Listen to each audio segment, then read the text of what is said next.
Welcome in to Rice-Eccles Stadium for Championship Thursday here on KSLSports.com. Thank you for joining us, everyone. My name is Dane Stewart. Please be joined by Moose Bingham, Jeff Hansen. Happy fall, guys. Fall is finally here on November 20th. Feels like it, a little. This is football weather. We got our coats on, and I'm layered up. I got like 4 layers on today. I'm not quite there yet, but it is football weather. That was a problem last week. It was hot. This is it doesn't feel like late November weather, but it feels like football weather, so I appreciate that. I'm not gonna freeze. We've had shows on this table where I'm just pale-faced and bundled up, and you turn and say, Jeff, say something, and I'm too cold to do it. There have been years where Jeff has been in a sleeping bag. That's not the case this year. This will be good. Championship Thursday. Man, we got 3 great games coming up. We got the 4A championship, 6A championship, and then we'll cap it off with the 5A. We've got 3 games. We're going to have coverage all day long for you with pre-games, halftime, and post-games for all of those.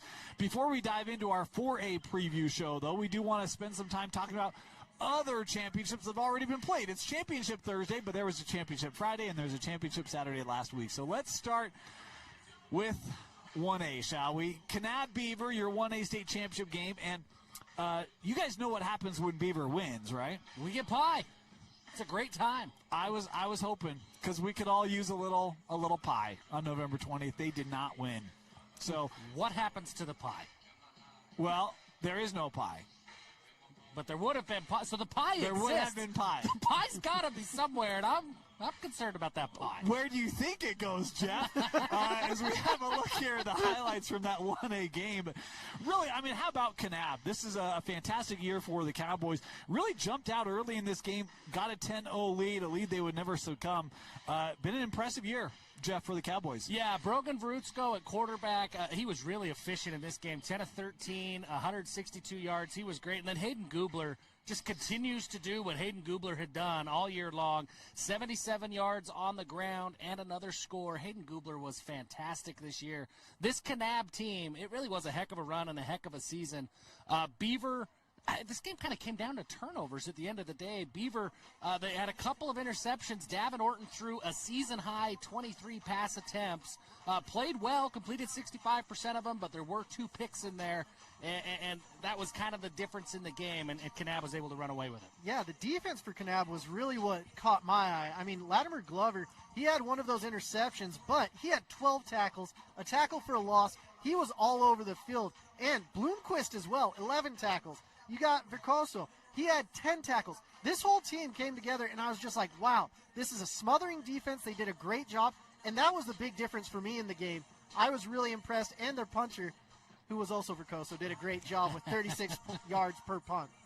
It was one of those games where they played in the regular season. It was 26-14. Yeah. Kanab got the win in that one. And kind of wondered, Beaver also lost to Duchesne. They took care of Duchesne in semifinals to get this championship game. I was kind of wondering if Beaver would have something special for the second matchup.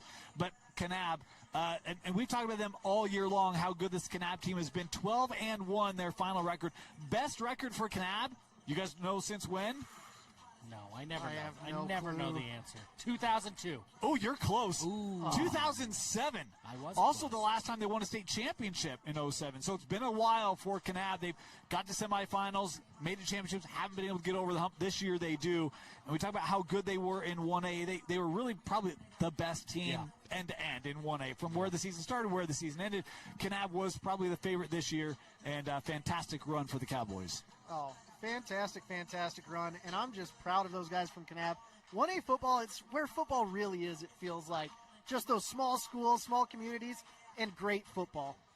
Yeah, shout out to our guy Caleb Brown. You see him on the sidelines taking pictures. He's a Kanab guy. So good for him. He had to get down there to Little Hollywood taking pictures. It was awesome. Great season for Kanab. Great season for Beaver. You mentioned the loss to Duchesne, the Kanab.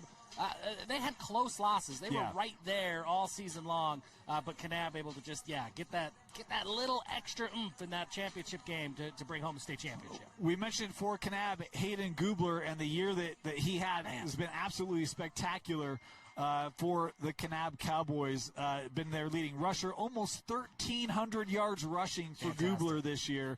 And they also, utilized him in the passing game as well. So Hayden Gubler, a senior, phenomenal career, and happy for him to be able to finish it off with state championship. We talked about him a lot, Jeff. I know Red Zone in prior years, and every week when we talk about Kanab, it's always Gubler and what he has done for this team. We don't get pies this year, but I couldn't help myself. Hey! I got a little something. I'm a little nervous. We can't do pie because that's a Beaver High thing, right? Yeah. That goes back. There's some legacy to that. He's going to give us a cow. But I maybe have the next best thing. We got Oh, cowtails. there we go. We got some cowtails. Here's for our camera guy. There you go. You got cowtails to celebrate the Cowboys state championship. Congratulations to Kanab, your 1A state champs. I was nervous, Moose. I thought cow pies were coming for sure. Cowtails is I much wouldn't better. do that. You would. You would. I actually thought about a chocolate pie, and we'd call it a mud pie, but we went this route instead. There you go. There's your 1A championship. All right, let's move on to 2A, shall we? And you want to talk about top-ranked team. San Juan. Okay, let's start with the game, and then we can get into talking points. This was all San Juan, and a matchup that I think when we had the bracket release, we knew it'd probably be San Juan and South Summit, but this was all San Juan.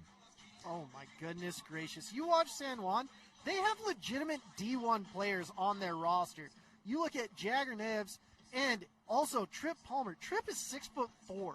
He's got an offer to Utah State, and you're like, my goodness gracious, these kids are absolutely amazing. But you really look at Jagger. Look at his stats. 2,000 yards on the season rushing, 40 touchdowns, 731 receiving yards, and another 7 touchdowns. By his lonesome, he almost had 50 touchdowns just by himself. This kid is incredible, and that is not their first, not their second, not their third, not their fourth, the LeBron James 5th state title in a row. A lot of people can talk, and they actually did it. That's awesome. San Juan, you knew that they would be here in the end. Everything in 2A has to go through San Juan, and nobody's been able to knock them off since they started this run 5 years ago. Jagger Neves was fantastic. Really, I wanted to pull him up to just kind of go through his career stats because we've been talking about Jagger for a really long time.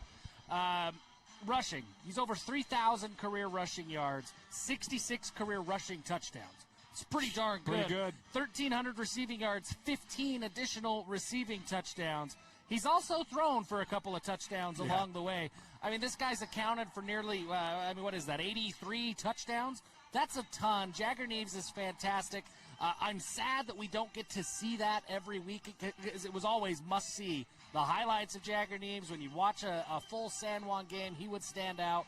He was fantastic all season long and fantastic again in this one. I also want to highlight, though, San Juan's not going anywhere as long as Bo Yeomans is still there at quarterback. He's just a sophomore. He threw for 329 yards in the state championship game.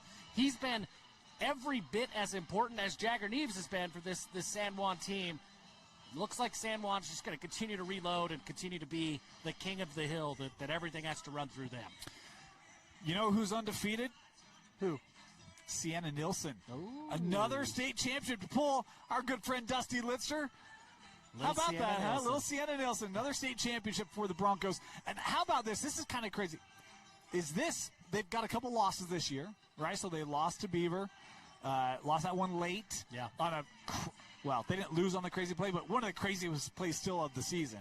You know what I'm talking about? The punt. Yeah. Insane. Awesome. Play. Didn't know that was a rule. Didn't either, but awesome. Crazy. Know it now. I don't know if a punter knew that was the rule. You know what I we're talking didn't about? even know it. Like, you're talking about the punt return. Didn't cross the line of scrimmage. They picked it up and ran it. That was wild. Awesome. They also lost to Manti. That's a 3A team. Yeah. We'll talk about, A good 3A team. You want to know their next closest game? Speaking of San Juan this year. I would love to hear that. Everything else was a win. Their next closest game was Kanab, 46-32. Wow. Still a 2-possession win. Yeah. They blew the lights out of everybody. Jagger Neves had a 2,000-yard rushing season this year. Special player. And you talk about Yeomans. Yeah, he's just a sophomore. life is good in Blanding right now, isn't it? They're not going anywhere. The San Juan is still going to be the team to watch in 2A for a while. The crazy thing with Jagger, you look at these lower classifications, you're like, oh, these kids aren't big enough to go to the next level. They're not talented enough. You see Jagger, he's 6'1", 195. He has plenty of size, plenty of speed. If you're looking for a running back at the next level, you just need to go down to Blanding, and you're going to be rewarded handsomely. Here's the point totals they put up against 2A teams this year: 69, 61, 81, 65, 66, 72, 51, and 57. It's a lot of points. A lot of points. You win a lot of games when you do that. Congratulations, San Juan, you're 2A state champs. All right, we got one more state championship game we want to recap, and this we're going to go to the mighty 3A. What a year in 3A. We'll start with that. Manti, Cedar City. Cedar City comes into this game undefeated and trying to cap off an undefeated season. It didn't start off the way that Cedar would have liked. Got that. And they take care of business. That was kind of the story for Cedar. They had so many games that they had to claw back and fight in the second half. One of the best stories in high school football this year was the Cedar Reds. They were phenomenal all season long. And when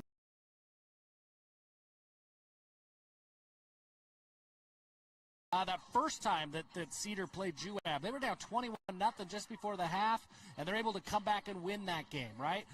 Everett Kelling was phenomenal all season long. He really put Cedar on the map this year, had another really strong performance, 14 of 21 in the state championship game, and then he ran for 230 yards. That was all, just a casual 230 yards for the quarterback. Everett Kelling was fantastic. Coach Hyatt did a great job with this group. The undefeated Cedar Reds. The only undefeated team in the state? Is that accurate? I think that's accurate. I believe Who so. else? Ridgeline, of course. Duh. Oh, my gosh. Okay, well, the second. One of two. One of two undefeated teams in the state. Special season for Cedar. And one game that we didn't see coming, they had to go through. There were a lot of really good 3A teams. We're going to talk about Manti. Morgan, of course, is right there. Their Juab team was really, really good all year. 3A was a ton of fun to follow. And Cedar just kept winning. Slade Parsons was great. That offense was great. They just kept winning every single week. And they made believers out of all of us along the way. It was a lot of fun to watch. Yeah, the team they went against, though, Manti, this was no slouch of a team. Getting through Morgan in the semis is incredible. And Manti, I was really impressed with Coach Freddie and everything he was able to do this last season. You look at the stats. Carter Mason, he still threw for 4 touchdowns, only had 4 incompletions in the championship game. 447 yards and 4 tutties. My goodness gracious, that is huge. And you look at the guys that he's thrown to, Ty Pringle, Stone Mortensen. These are absolute dogs with 2 touchdowns apiece. They just didn't quite have enough firepower. And Tolly, that's a kid that I love, the inside backer for him, 15 tackles. This whole team is amazing, and I was really proud to watch them. Just a great 1-2 matchup, and that's what you got in 3A. Every single game is competitive, but congratulations to the Reds. They were absolutely fantastic the whole season. First of all, to talk about Manti, you want to know a player I'm going to miss talking about is Stone Mortensen. Yeah. We've talked about him for years. Another guy just like a Hayden Gubler. Whenever you talk about Manti, when we're filming our show or you're looking at box scores, you always look for Stone. This guy impacts both sides of the field, had over 1,500 yards receiving this year for Manti. I think that was tops in the state. Yeah. He also is tied for second in interceptions, had 7 picks this year.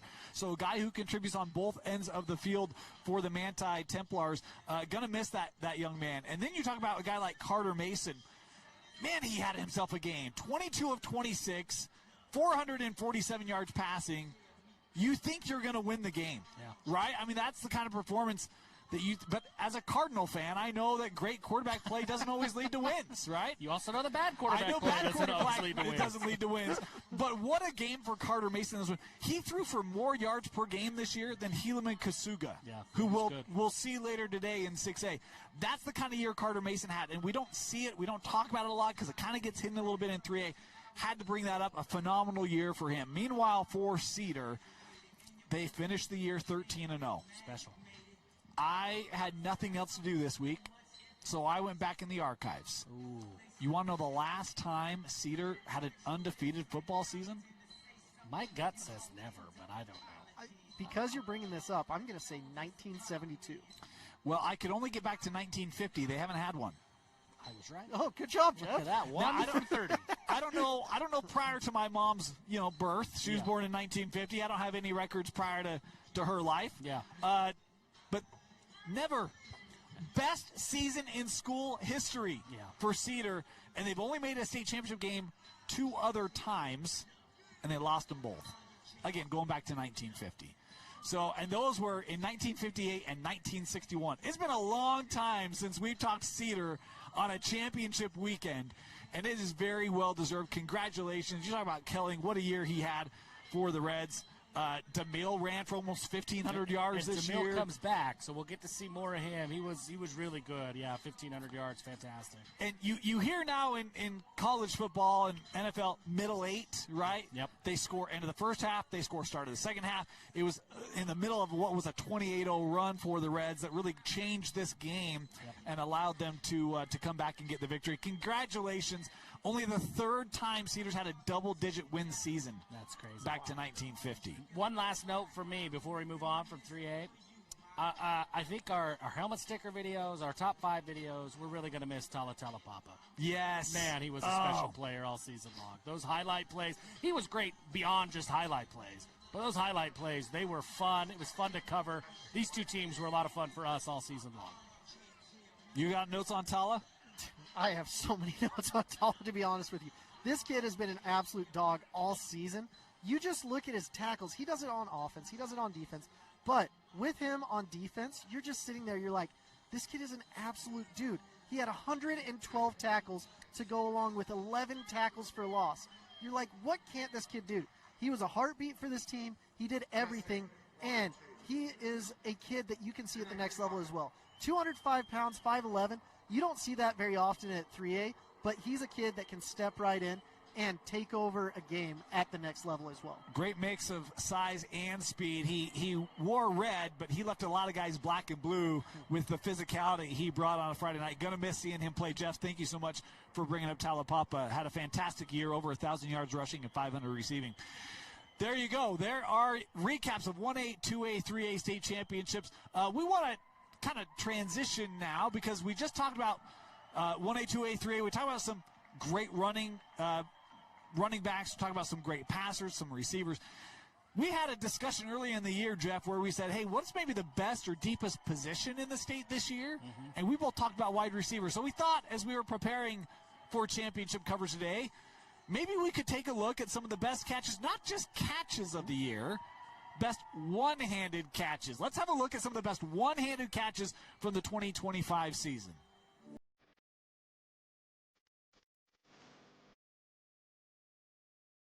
First and 10 at the 36. On to throw with pressure coming. Floats one near side for DeYoung. What a catch! Tight DeYoung going up with one hand. It takes the snap. Morgan brings 5. Harders throws a dart. Still there. One hand steady. Stone Morrison. Stone cold. And he's going to throw it deep once again. He's got a man. It looks like Schramm. That's a rip. Did he catch that? Holy cow, Bryson.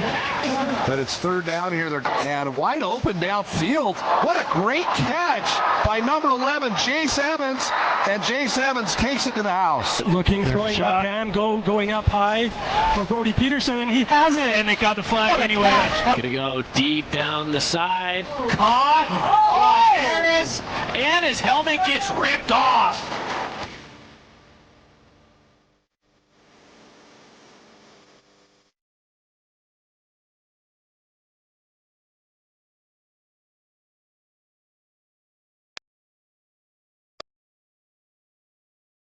Dustin done a great job at getting rid of the ball quickly. Throws it. He had the man. Did he catch it? Braden Dumas with an exclamation point. Childs takes a deep shot over the middle. Oh, was that brought in with one hand? It was! What a catch. Wow, what a catch! Now Burson through on the backside. Oh, it goes deep. Is he there? Oh, he's got it! Oh, my gosh! What an unbelievable play! Isaiah Thompson brings it in!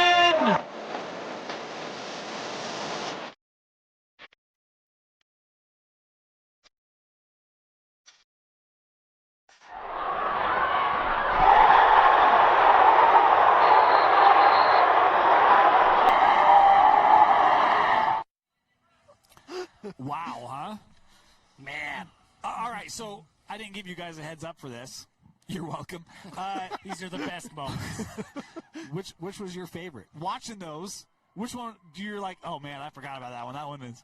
Now, look, we're all going to say Ken and Pula. We're going to take that one off the table because that is probably the most impressive.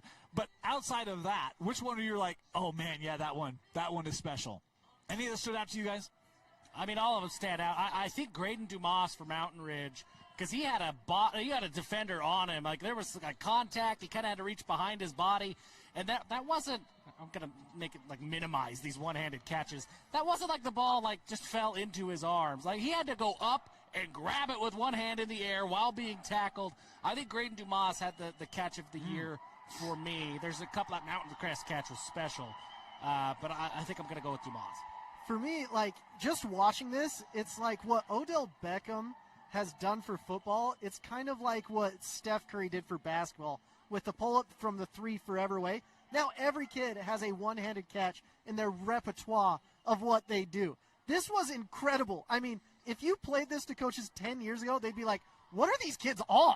Because that was amazing. For me, Brock Harris coming in, getting the catch, having his helmet ripped off, showing the moneymaker, and still getting the basically touchdown, putting him into touchdown.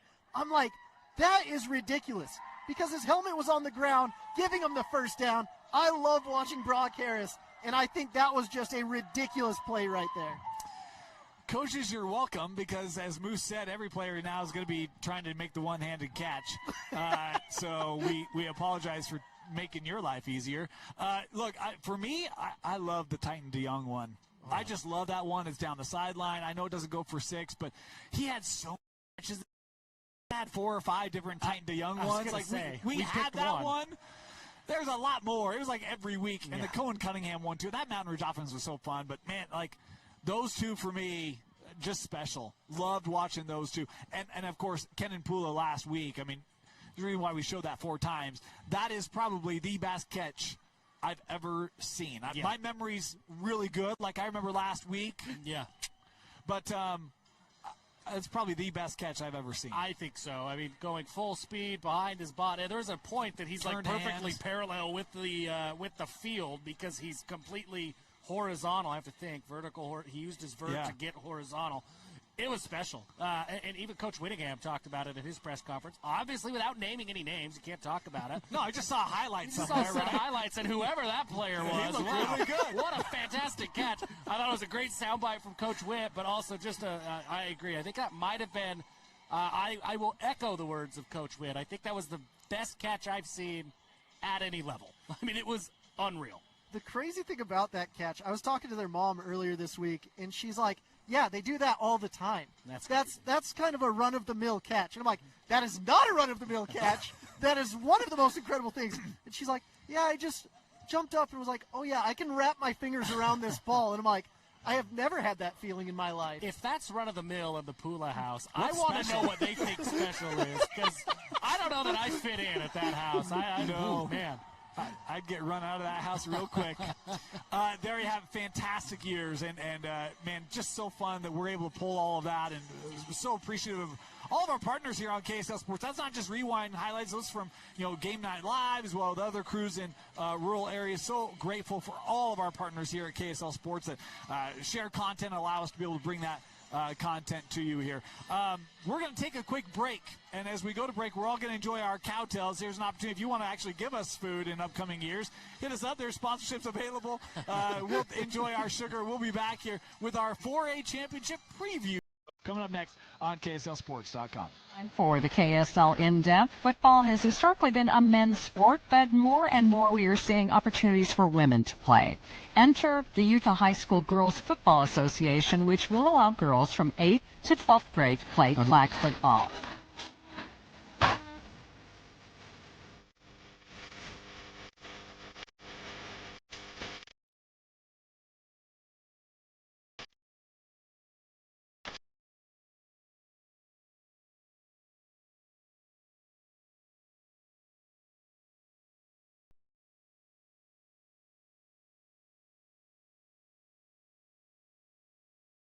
Saving Spotlight. Today's play of the day goes to Becky, a single mom who just got her son Max a youth debit card from UCCU. This is a big win for Max, who knows that UCCU mobile banking makes it easy for his mom to add money to his debit card anytime. It's also a big win for Becky, who knows it also makes it easy to monitor her child's spending anytime. Final score, 1 happy son, 1 responsible mom. With the assist from UCCU. Welcome back. Nice and re-energized, huh? Get a little sugar going. All right, let's dive right in. We've got 2 Region 11 teams here in our 4A state championship game. And we're going to start with the game that, well, let's be honest, only one of us saw it coming. And that is Green Canyon pulling off the upset over Crimson Cliffs. Let's talk about this game quickly as we'll show you highlights from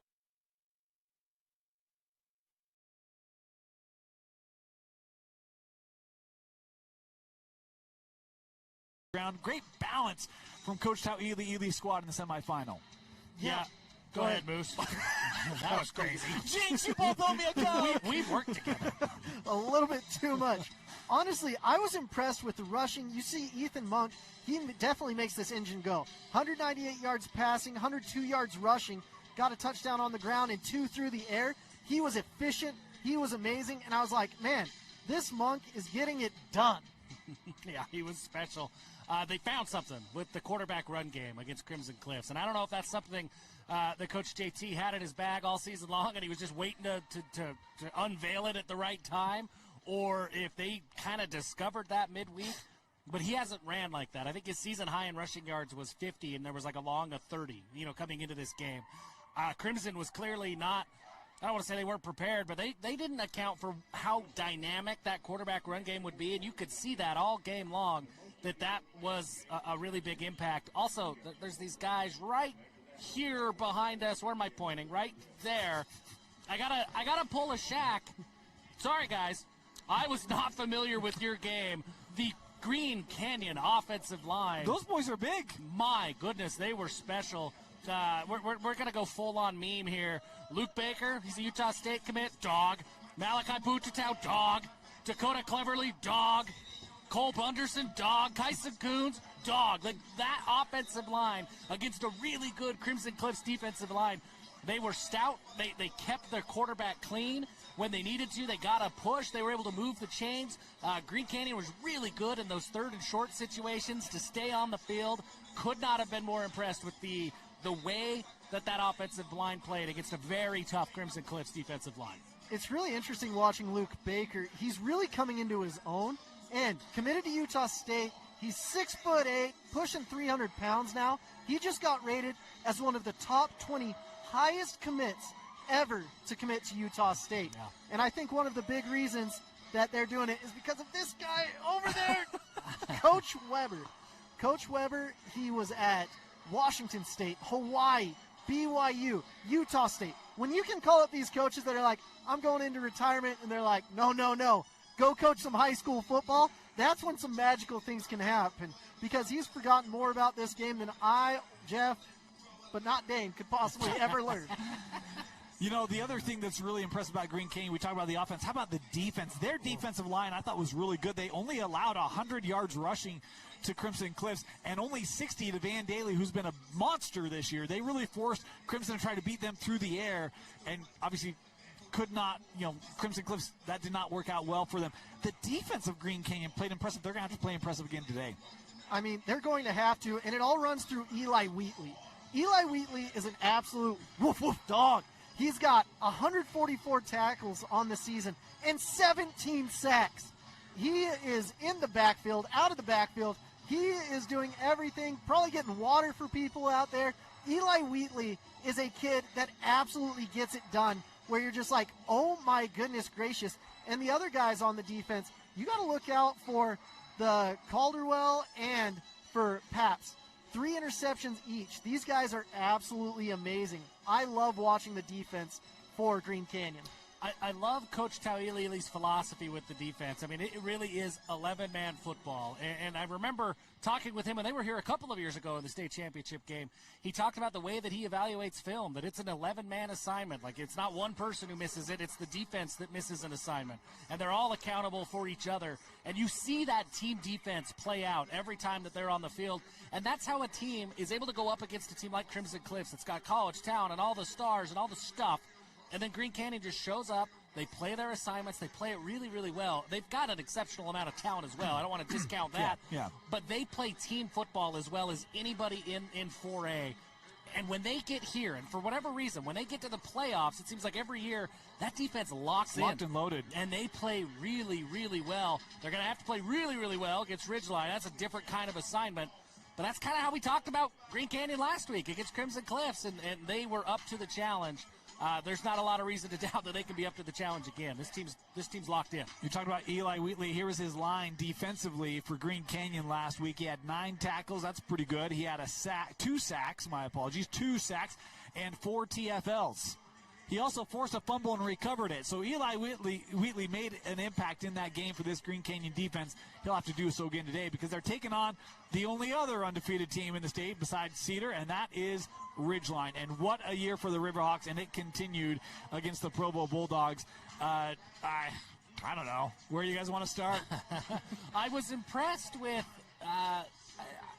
I don't know what to call it, the resiliency maybe, the grit of Ridgeline. That game didn't start out like, hey, Ridgeline's just all of a sudden winning by 50. Like, they had to work their way into it, and they did. And then that offense got going, that defense got going, and when those two sides of the ball are playing as well as they did, they're going to be really tough for anybody to beat. The defense was, I think, to me, the defense is what got everything going for Ridgeline last week. There was a pick 6. Their athletic director, Dane, reached out to us this week and gave us, is this the craziest stat that we're going to share today? Probably. The Ridgeline defense has scored more points than they have allowed so far this season. And you could see that last week in that semifinal game. That defense scored. That got everybody comfortable. Everybody was able to breathe. Remember, they had to kind of get rid of that monkey on their back that the semifinals had kind of been the bugaboo for 3 years in a row. Once the defense scored, once they got a little bit of space, it seemed like everybody calmed down, and then Nate Dolly, Graham Livingston, that offense, they took over from there, and it was all over. What a fantastic stat right there, though. I mean, that is absolutely insane. Here's the thing. We're going to talk about the front 7. They're amazing. But if you look at the back, you've got Cooper Clark and Colton Clark there, brothers, and they have 7 interceptions between them. My goodness gracious. When you see every single level of this defense is hitting on all cylinders. You see the offense, of course. You've got Faifia right there, 954 yards, 10 touchdowns, 320 yards receiving, and another 5 touchdowns. He's got 15 all by his lonesome, getting her done. Graham Livingston, almost 1,500 yards and 19 touchdowns in just 11 games. That is a ridiculous click. He was missing a couple games, and then, of course, Nate, the Great, makes it go with 50 touchdowns on the season just by himself in the air. But on the ground, he has another 10 rushing. I didn't know his rushing game until I saw him on the 2-point conversion, 40 yards down the field, and still making an attempt. And I'm like, get it, young man. It wasn't good, but I still love the effort, the resiliency, and the determination from this quarterback. He will not let them lose a game this year, and he hasn't. They've got one more big challenge because this is a huge challenge of Green Canyon. These kids know each other very well. Yep. They played 7-on-7 together in the offseason. They form a little coalition together, and you get to see all of these guys. But there's great coaches on the other side as well. Travis Van Leeuwen helps out at Ridgeline, who was a phenomenal sports psychologist and receiver for Utah State in the past. I just love to see everything that's going on at Ridgeline. They are definitely gearing up, just like Zabriskie said. He is a big advocate, the athletic director down there, for what they do. This game was tight, this semifinal. It was 14-7. Provo's hanging around, making some stops, got an early turnover, and then an interception, gave a short field, and that snapped it. Yeah. And Ridgeline, then kind of the avalanche came. Green Canyon, we'll talk about this as we dive into the preview. They got to prevent that from happening, right? But the other thing for me that was really impressive about this particular Ridgeline effort was just their ability to stick with it. And Jeff, you talked a little bit about this. It didn't start off the way that they would have wanted, threw an interception on the opening drive, but the stick-to-itiveness that they had, and despite Provo hanging around, I was wondering if they would kind of tighten up and be like, oh, here we go again, semifinal at Rice-Eccles. They didn't. Yeah. And I think that speaks a lot to kind of the mindset that this group has had this year, all year long. And I think what we expect from them here this morning in this 4A championship. So let's dive into this. When you look at this particular matchup, how does Green Canyon, we talked about their ability to slow down the running game of Crimson Cliffs. Ridgeline has not been really dependent on the run game. It's been the air attack with Graham Livingston and others that's been really the main offensive propellant for Ridgeline. How does Green Canyon try to slow down this Riverhawk offense? It's going to be really tough to do. When you look at the matchup that these two had earlier in the season, it was the pass game that really took over for Ridgeline. Dolly went for more than 400 yards. Graham Livingston had 12 for more than 200. He had 3 scores. Hunter Knighton had more than 100 yards and a pair of touchdowns as well. It was the passing game. And when I look at what Green Canyon's defense is typically built to do, it's to take away the run game. But Ridgeline is one of the few teams that's like, cool. Yeah. We'll just throw it. That's fine. So I think that this is a tough stylistic matchup. So when I just look at how this game played out that first time, 49-14 Ridgeline, Green Canyon has got to find a way to lock down those two wide receivers in Knighton and Livingston. Nobody's been able to shut them down all year long. Nobody's been able to shut Nate Dolly down all year long. But you got to slow them down. You got to find a way to force a turnover. You can't let Graham Livingston get loose for 200-plus and 3 scores. If he does that, I think this game's over. You've got to find a way to slow down the passing attack. And while Ridgeline certainly can run, Fia's really good. They can run the football. They prefer to pass the football. So if you can make them run and take away their strength, or at least slow down their strength, I think that's going to be your best recipe to stay in this football game. I think that's a great point. And they've got to take advantage of the other player in the game, and that's a father. Father time. They've got to sit with him and say, hey, let's run the ball. Let's use our fantastic offensive line. And then, of course, I'm going to bring special teams into play if we're going to bring Father Time in. We've got Tanner Holt, who I love. He's got 11 field goals on the season, along of 50. Hit one in the semis already. That was the difference in the game, 24-21. You guys can't argue with that. And he has a 40-yard punt average. When you're looking at him versus Crosby West, who is the kicker for Ridgeline, he's a good kicker as well. 100% on the season for field goals. I can't say that very often. The unfortunate thing is they've only attempted 1 field goal all season, but he is 1 for 1. So that's a great thing for him. Hopefully he can make it 2 for 2. But when it's a battle of the kickers, which it might be if Father Time comes into play, I think I might be taking Tanner Holt. Tanner Holt! That's my best impersonation of a certain sitcom from the 2000s. Let me ask you this, because you talk about Father Time. We did not mention this when we were talking about that Green Canyon Crimson Cliffs game. Time of possession. You play the game for 48 minutes. Time of possession was 29 minutes for Green Canyon in that game. Crimson Cliffs only had it for 19. So how do they run against a Ridgeline? How do they help? How do they get Father Time in the building when this Ridgeline defense is tied with the mighty men of Milford, by the way, the Milford men, similar reference to a sitcom. How about that? How do they, this Ridgeline defense, best scoring defense in the state, not 4A, the state. Yeah. So how do you allow Father Time to help your defense if you're Green Canyon? How do you have that same kind of game plan where we're going to possess 60-65% of this game clock? How do you do that against this defense? You do it with Father Time's best friend on the football field, and that's your O-line. I mean, you look at this O-line, Malachi Pututau.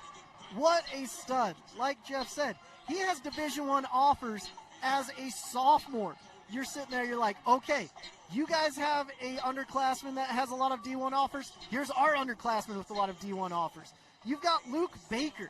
He's going to be an absolute monster. And with Coach Weber, that's who you can get to kind of a line with Father Time right there. Just run the ball. It's cold. It's November. You got to get those pads a-hitting, and that's what's going to make the difference for Green Canyon.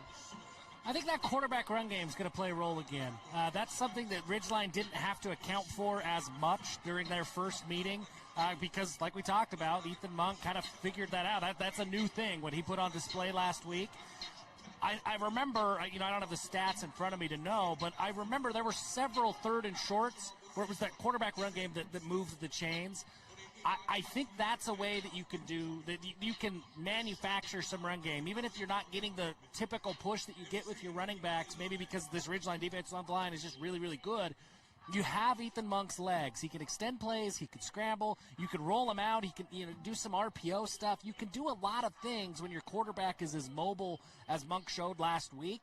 I think it's something different that Ridgeline didn't see on the field a few weeks ago. So for me, I think that's somewhere that it worked against Crimson. I would expect this Green Canyon coaching staff to go back to that quarterback run game quite a bit in this one.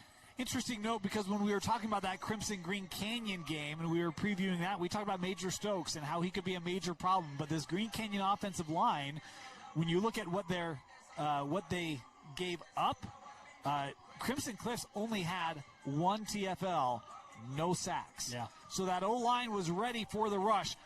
Ridgeline's got their own rush. When you look at guys like Crew Jones, you look at sorry, I got to find my notes here. Perkins, Richards. Do you look at, they've seen them once this year. Do they make any adjustments in terms of their blocking scheme or how they try to establish that run game or keep a clean pocket in this game? I mean, honestly, against this Ridgeline defense, you can sit there and be like, okay, we're going to game plan for Crew, who has 13 sacks. And then you got to take into account Richards, who has 14 sacks. And then you're like, okay, maybe we can stop Knighton. But then Cooper Clark comes into play. It's pick your poison. And the hard thing with Crimson Cliffs last week is they didn't really have a second partner to Major Stokes. The thing is, this is real team defense right here. You can't stop everyone at the end of the day. Someone might be getting through, and that's when you have to be quick, decisive on what you do with the ball, who you get it out to, and you got to make this Ridgeline defense stop and think. If they stop and think, they don't have their ears pinned back. They came in howling like wolves, and you're sitting there, you're like, these guys are dogs ready to play. And if their ears aren't pinned back, they have to take a second to think. That's when you can really punch them in the mouth and get going and take the attack to them. That's what you're going to have to do to this Ridgeline defense because they're used to being the aggressor at the end of the day, and I don't think they've been able to not be the aggressor in any of their games.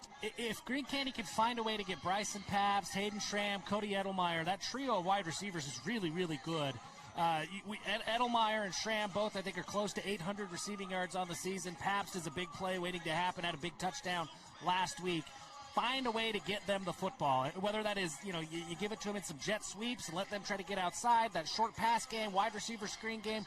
Find a way to get the ball to your best playmakers and get get Ridgeline to at least respect that. At least have to, they can't just totally pin their ears back and come after you all the time. Kind of like Coach Larson told us last week, show them a little leg and then take it away, right? You got to show them just enough that they respect it, and then you can go back to your bread and butter, and that's that offensive line and that ground game. But that trio of wide receivers, they're just too good. They're really special. You're not going to win this game unless you find a way to get them involved somehow. What exactly that looks like, I don't think you can just drop back and throw it deep like you have in the past. You got to get a little bit more creative and find ways to get them the ball, but I think Green Canyon will try to do that. So we haven't talked about Hayden Schramm yet. But this is a young man. When you talk about the receivers for Green Canyon, extremely talented on the outside. And we got a little note, and I had to share this story because this is crazy. So Hayden got banged up this year, was in a game, had a shoulder injury, came out for a couple plays. It wasn't going well. He said, Coach, put me in. They put him in because they were double teaming him in this game, right? So then he gets injured, comes out. He's like, Coach, just put me in. So they throw Hayden Schramm out there with a major shoulder injury, by the way. He's good to go. We should clarify that. Yeah. But then the defense continues to double team him. He was a decoy the rest of that game. Yeah. For the opposing defense. I love that story just because it talks about the sheer toughness that he has. But how do you get Hayden going, Jeff? You talk about they got to mix it up because Ridgeline's going to key on him. Yeah. So is that reverses? Is that some fly sweeps? Is that some screens? Is that you open up down the field early? How would you do it? Yeah, it's a little bit of everything, right? You try and see what works, and so I think I would try to get somebody involved in the run game. But it's not just Schramm, Edelmeyer and Paps too. And so I think maybe it's all right if they're gonna double Schramm and take him away. Let me go to Paps. Let me get Edelmeyer going. Get those two going so that they have to break apart the bracket coverage or have to start to key on somebody else, and then you get a little bit more one-on-one with Schramm on the outside.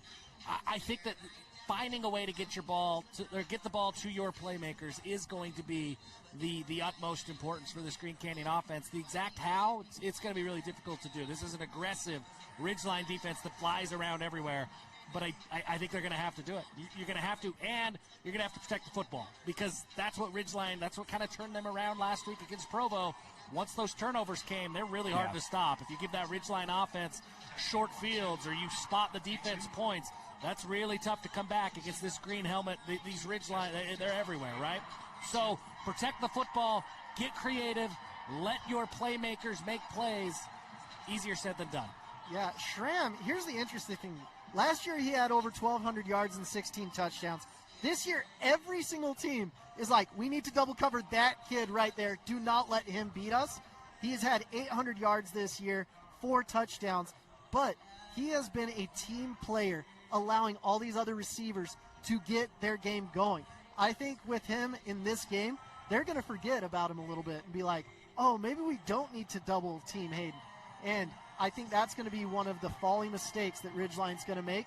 He's going to get some one-on-one coverage at some point in this game, and all of a sudden, you're going to see him in the end zone celebrating for 6. It's why they have to run the football. It's why Monk and Jenkins has to be able to run the football in this game because they've got to force that defense off of Schramm. I'm going to give you a list. These are receivers with 150 career receptions and 2,000-plus yards. Graham Livingston, he good. Brock Harris, he good. Celeste Moa, he good. Legend Glasker, he good. And Hayden Schramm, he's in that class. So you've got to get a way to make that defense be true. Ridgeline against Provo, they had 12 TFLs and 4 sacks. They live behind the line of scrimmage. They've got to find a way to slow that down and be that screens or something else through the air attack to get that defense a little more reserved.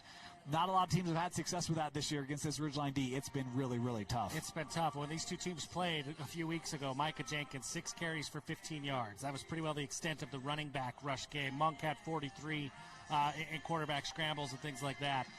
The ground game was not able to get going, and as a result, that offense was stymied. Yeah, they're going to have to find a way to get some ground attack. I think what they can do is Wheatley has been averaging 4 yards a carry last game. You might see him a little bit more because it is the last game of the season. I think he can do short yardage. I think he can do a little bit of different things. And with him in the game, you have to respect the ground and pound, and that's when the quarterback can pull it and say, woohoo, here we go, and get down the field as well. It should be interesting. 2 very different styles and 2 teams who's got great defensive strength. And I feel like something's got to break in this game. Yeah. We'll see. We're going to take a quick break. We'll be right back. We'll have our final keys to the game and picks. Don't go anywhere as the 4A championship game preview show continues after this. One of those long days working on your feet?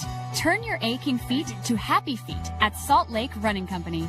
Our award-winning trained staff will provide a custom shoe fitting that will help you find the shoes, inserts, and socks that will make your workday the best it can be. Locally owned and operated for 30 years, SLRC offers rewards, training groups, races, and free community events. Visit us in-store or online today at slrc.com. Your work feet and workout life will Welcome back to the UCCU Savings Spotlight. Today's play of the day goes to Becky, a single mom who just got her son Max a youth debit card from UCCU. This is a big win for Max, who knows that UCCU mobile banking makes it easy for his mom to add money to a debit card anytime. It's also a big win for Becky, who knows it also makes it easy to monitor her child's spending anytime. Final score, 1 happy son, 1 responsible mom. With the assist from UCCU. All right, welcome back here. We're going to quickly go through some keys. And we got something fun coming up. Let's talk keys. Jeff, give me your keys and then Moose yours. We talked Green Canyon last week that the recipe for their win was going to be gross football, force some turnovers, ground and pound, control the ball, keep it low scoring. That's the same recipe. Can they do it? I don't know. But that's the same recipe. Force Ridgeline into some turnovers, steal some possessions, keep control of the ball, move the chains, let that clock bleed as much as you possibly can. If you can do those things, then you're going to have a shot to win in the second half. Yeah, keys for Ridgeline, it's just be yourself. This is a team that they have all the stars, they have all the talent. Play your game, and we're going to win. All right. There you have it. There are keys from Jeff and Moose. Look, this is going to be a doozy. A lot of familiarity, region rematch. These are the two new schools in that region, by the way. Yeah, Mountain Crest and Skyview were real upset.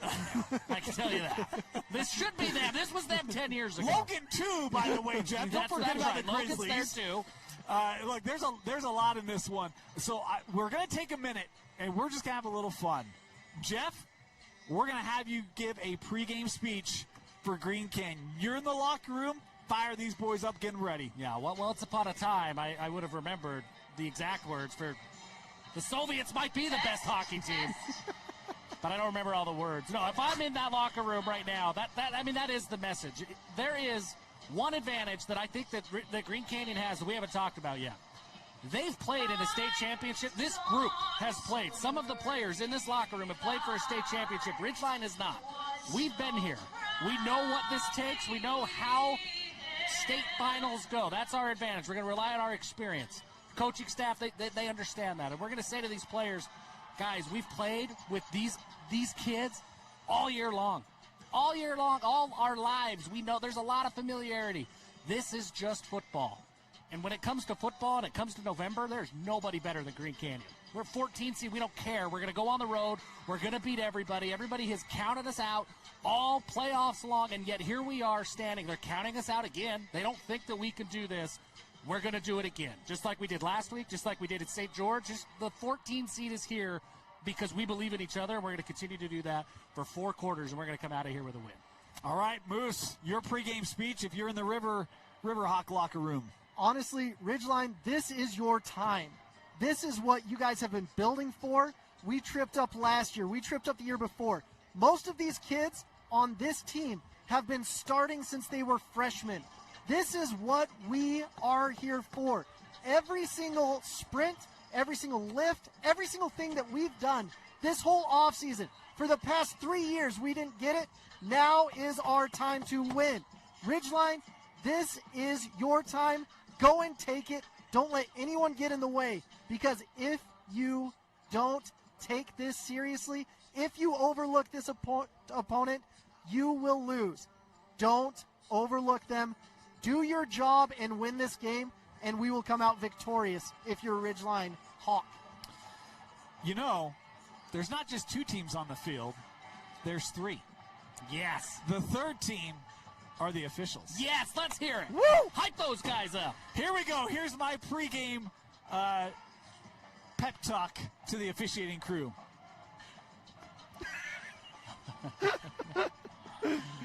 Boys, it's been a great year.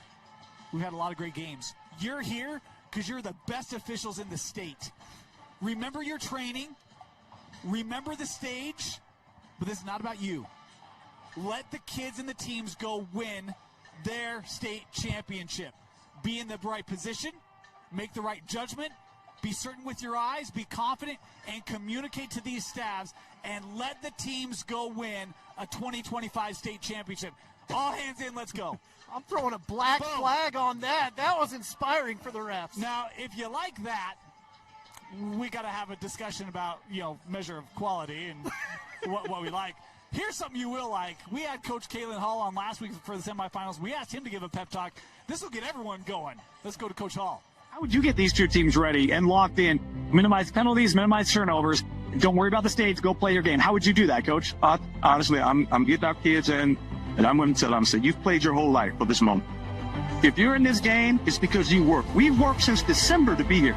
If you worked since December, you deserve to be here.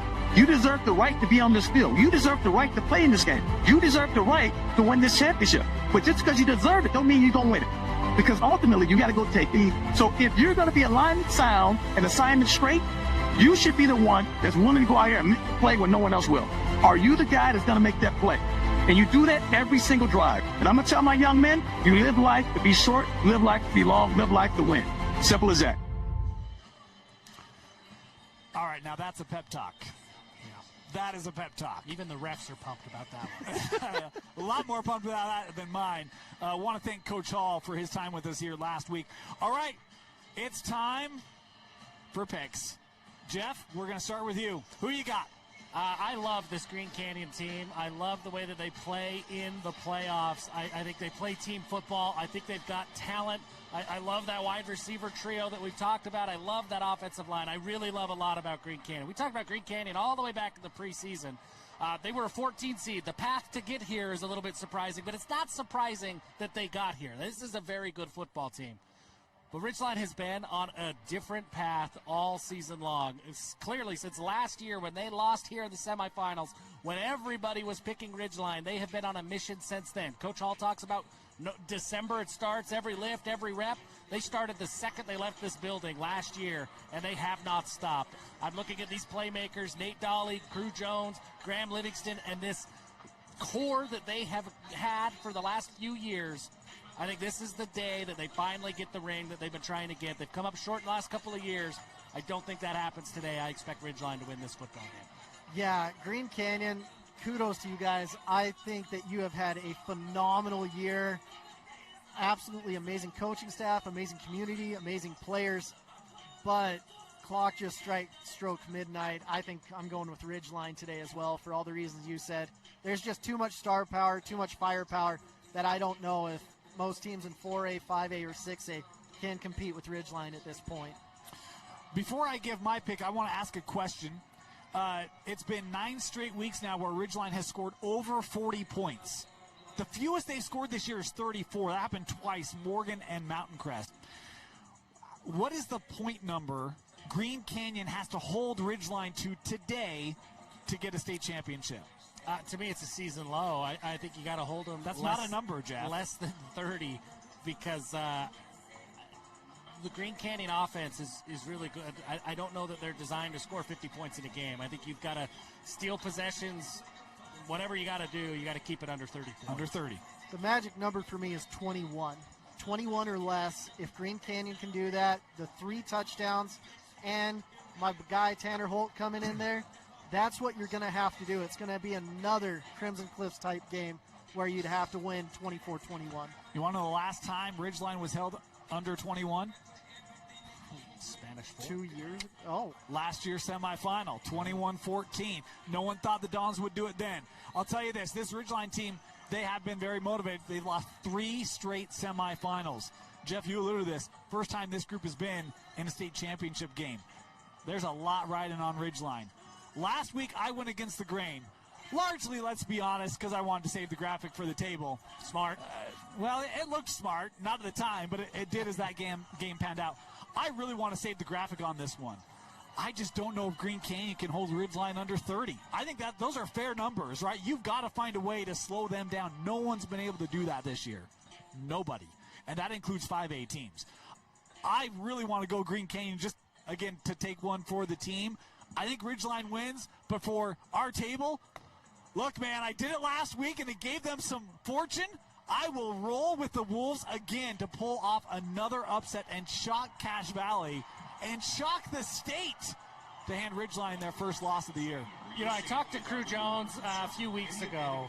I don't even remember what game it was, but you picked against Ridgeline. And he sent me the highlights of that clip of you picking against Ridgeline. And all he said to me is like, Jeff, you can't let Dane do that twice. You didn't tell me that, Jeff. Well, I didn't think you'd do it twice. Well, now you tell me. Sorry, Crew. I let you down. Crew? I love you, man. Like, you are a blast to watch. If you would have sent that to me, I would have been all in on Ridgeline. There you have it. Look, this should be a juice. I don't think this is 49-14. No. Green Canyon's playing really good football. They're playing good football. Kickoff just a few minutes away. We're going to thank you for watching our pregame show. We're going to send this up. JJ and Slide. National anthem right around the corner, as is kickoff. Championship Thursdays here. Ridgeline, Green Canyon coming up in just a few minutes here on KSLSports.com.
A KSL Sports presentation.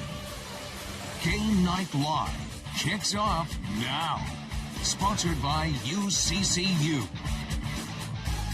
Welcome to Rice-Eccles Stadium on the campus of the University of Utah, home to today's championship games in 4A, 5A, and 6A football. Our first game of the day, the 4A state championship. It's an all-Cache Valley final between Ridgeline and Green Canyon. Ridgeline undefeated on the season, 13-0. And Sly, they're not just undefeated, they're crushing everybody they play. The reason? Just look at the talent. Yeah, I mean, well, they're a team on a mission, right? They said it since last year. They've been at state championships here at Rice-Eccles Stadiums year after year, but they've missed it the last couple years. They haven't had a state championships since that Caden Cox and Noah White days in 2021. So they are primed and ready, but I'm really, really excited about this matchup between Cohen Richards and Crew Jones and that defensive line from Ridgeline. Of course you picked the defense. And, oh, yeah, of course. Hunter Knight, I mean, the list goes on and on. Yeah, but Green Canyon surprised you. Ethan Monk is a talent, man. Absolutely awesome. So seeing those two DNs get after Ethan Monk today is going to be exciting to see. Yeah, Green Canyon's the Cinderella story, 9-5 on the season. Nobody expected them to be here. They were a 14 seed in this tournament, but here they are making their first state championship appearance. Give them a chance, right? Just give them a chance. Right? No game is ever won before it's played, and Green Canyon is putting that on display. Absolutely incredible. Can't wait to see what they put together. Let's go down to Kayla Kiesel, who has more on this rematch here in the state championship game. Yeah, guys, Green Canyon and Ridgeline know each other through and through. They're separated by only a few miles, built on the same youth programs, and now fueled by a rivalry that has only grown as both of these teams have worked their way to this moment here at Rice-Eccles Stadium. Green Canyon comes in with momentum, a disciplined defense, and they've proven to us time and time again that they can make big plays in big games like this. Ridgeline comes in and has built their program on consistency. Head coach Travis Cox told me for years and years, before we start practice, we close our eyes and we picture ourselves holding up a trophy in Rice-Eccles Stadium. The Riverhawks have envisioned this moment many, many times, and they're looking to finish what they started, an undefeated championship season. The tension's high down here, and I don't know about you guys, but I think we're in for some fun, friendly fire today. Yeah, 49-14 in the first matchup. Green Canyon would love to have revenge here in a state championship game, but it will not be easy. This Ridgeline team has not only been the best team in 4A this year, they make claim to be one of the top 5 teams in the entire state, regardless of classification, and they got the talent to back it up. Oh, for sure. They got tons of Division I talent here on this, just as much as any other team in the state, whether you're 4 or 5A or 6A. Crew Jones, Graham Livingston, Noah Dale, they are doing a terrific job of, recruiting talent. I mean, I guess you could say there's not much else to do but play football in Cache Valley. Great right job. Out of the gate, Green Canyon tries to run up the middle, and they run into a wall that is that Ridgeline defense. But Green Canyon, you have to be impressed, Sly, with the fact that they beat Crimson Cliffs, the back-to-back defending 4A state champs. That was the team that always beat them in the postseason. They finally got over the hump. Yeah, that was an outstanding matchup. We really enjoyed calling that game last week, and you can't beat a great game plan. And that's what football is. It's sudden death each and every week. Ethan Monk completes a pass to number 8, Hayden Schramm. Great operations right here by Ethan Monk. He throws a great ball. I was kind of watching him in warm-ups. He has a tight spiral and gets that out there. And if those corners are going to play off like that, they'll take 8-9 yards on second down, making it third down and short. Let's see if we go back to that traditional I formation that we saw. No, they're going empty here. Here's the thing. Ethan Monk is very talented, and he can get things done with his legs. So be prepared for a quarterback run game. 3rd and 1. Monk throws. Catch is made. First down. The Wolves are out to the 36-yard line. That'll move the chains against this stingy Ridgeline defense. Great job sitting in the pocket, and even more so, great protection, right? That pocket was awesome for him to be able to sit in there and wait for the receiver to come open. The pass was a little high. He wants to get that down here later in this game, but great job of going up and getting that ball. Green Canyon's playing like they understand the tempo, right? The urgency of this moment today. That was Hayden Schramm again, his second catch of the day. They go back to the run game, trying to run up the middle. Not much there again. You know, and it's going to be tough, right? We know this front seven for Ridgeline is tough, led at the helm by Cooper Clark. We know that these guys are talented up front. We talked about Cohen Richards and Crew Jones, but you have to keep the defense honest with running the football, even if you get 1 or 2 yards. We've already got an injury. It's Houston Poremski who ran those first 2 carries against that physical front, and they're attending to him right now. Hate to see that right out of the gate. We're just 90 seconds into the state championship game.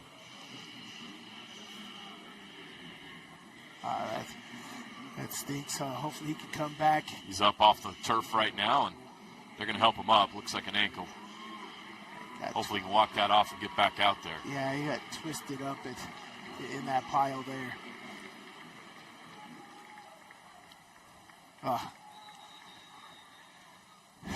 That's unfortunate, you know, especially early in this football game to make that happen.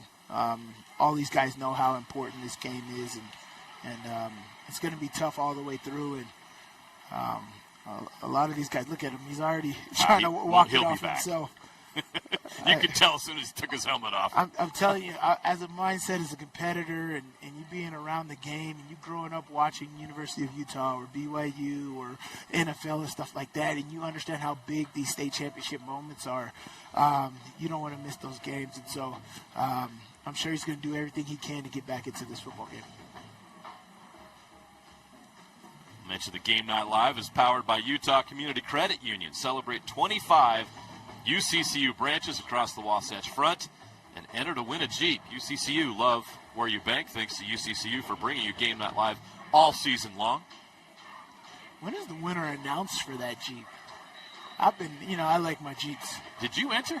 I tried. You tried. They didn't let you. I was respectfully denied. Uh-oh. Is that a you have to put a substitution different error? name on there next time. No. So out of a timeout, can they do that? Because it's essentially they didn't break a huddle. They had 12 guys on the field, but they got out. Oh. Yeah, the turf monster got him there. They tried to run outside this time.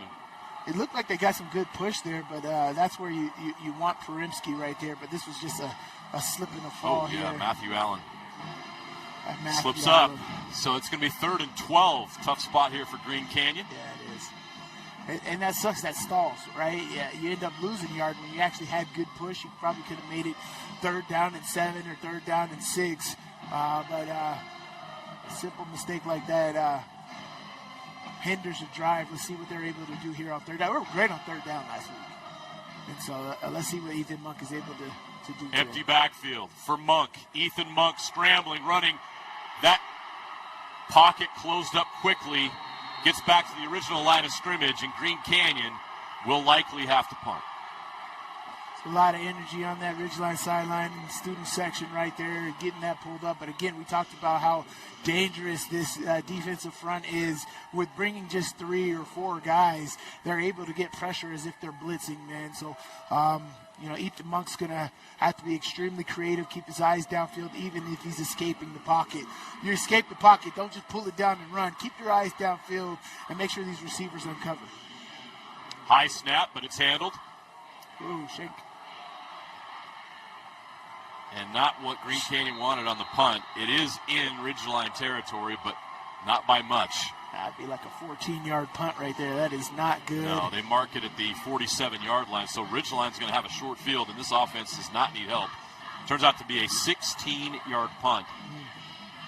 So our first look at this Ridgeline Riverhawks offense, and they have been electric this year. Nate Daly, the 4-year starter at Ridgeline, 3,721 yards passing, 50 touchdowns, 6 interceptions. Well, you talked about how they've just been rolling teams right here, and 3,000 yards and 50 touchdowns is absolutely amazing. Nate Daly is definitely confident and a lot of experience, as you said. Play action. Daly looking deep. He's going to take a shot over the middle. It's broken up. No flags. Great coverage on the play. I like that. They were looking for their star receiver, Graham Livingston. they're going to call an eligible man downfield on Ridgeline, so that's going to send them backwards. But I like this. This was give and take. This is great defense and offense. There was pushing on both sides. That's very even. But I think Graham Livingston was a little surprised because he was just like, this is covered extremely well. But Nate's like, forget it. I got one guy down there. They got one guy down there. I trust my guy more. So he threw it and gave Graham Livingston an opportunity. Even if he caught it, there was a man downfield, so that wouldn't have been a big play. I think that was Bryson Pabst on the coverage. Couldn't see the number clearly. That's a player you'll hear a lot about. Five strong over there on the right side, and that's exactly where they go. They go to Fia. I think he's going to play a big role today, Fia. Didn't get as many carries as he usually does in the semifinal game. That you're absolutely right, Sly. 6'2", 205, the junior. He could go over 1,000 yards in the state championship game today. Came in with 954 yards rushing and 10 touchdowns.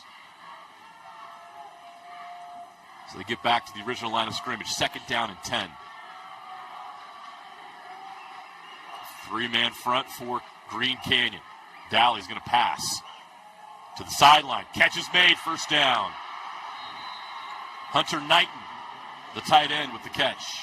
It's a great route right there. I like the route combination. It's a nice kind of slant wheel stop.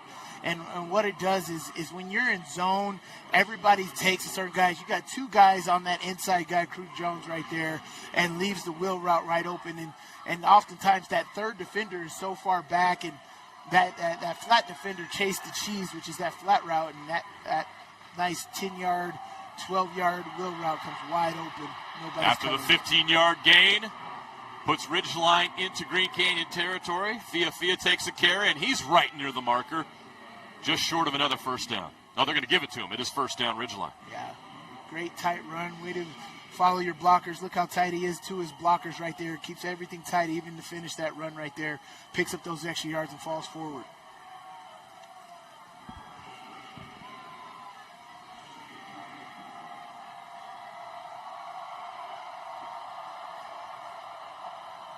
Dowley's going to keep this time. Up the middle. Gets to the 20-yard line. They're going to mark him at the 21.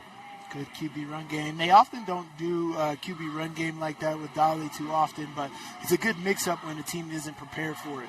And Dowley picks up great yardage on 1st down. That was, 7 yards on 1st down is absolutely terrific. It opens up the playbook and to the point to where you can take a shot here. You're going to shift formation, go back to 2-by-2. 2 tight ends. Knighton and Crew Jones. Dowley's going to throw it outside. Backwards pass. That's Graham Livingston inside the 10 down to the 8-yard line. That's a 1st down for Ridgeline. That right there you can only run if you have confident, skilled players, right? Because you fake this, you got pressure in your face right here, but you actually throw a backwards pass. That is dangerous. To the arc motion here.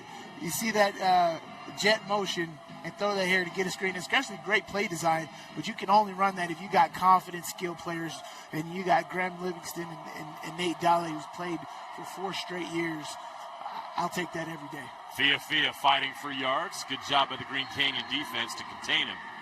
Gets up to the 7-yard line for a 2-yard gain. It'll be 2nd and goal from the 7.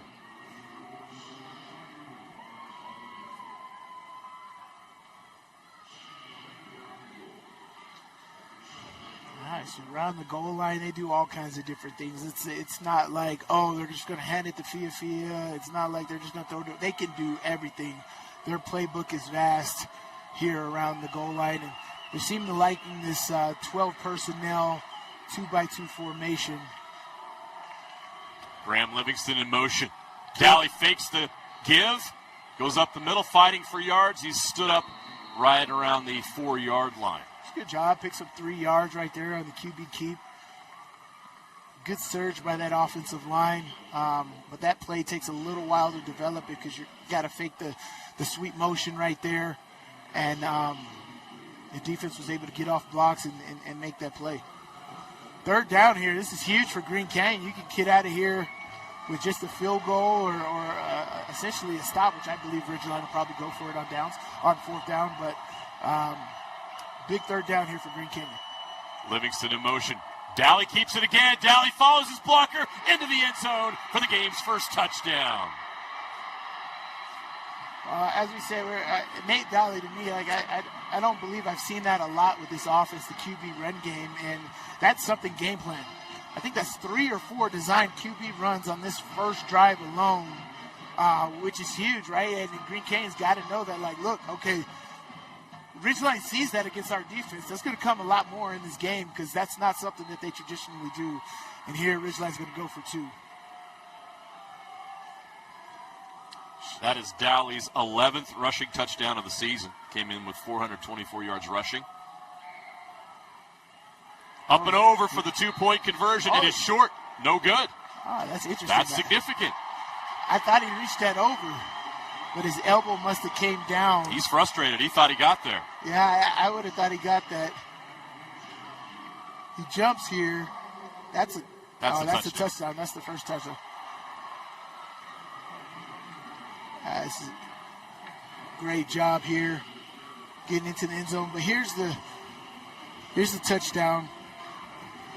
Yeah, you just look at that push, and I could just fall right into the end zone. Great job there. By the 2-point conversion, we weren't able to see. Here's the 2-point conversion. Here it goes. Yeah, see, his right elbow must have came down, that's called down, just short. See right here? Right elbow, yeah.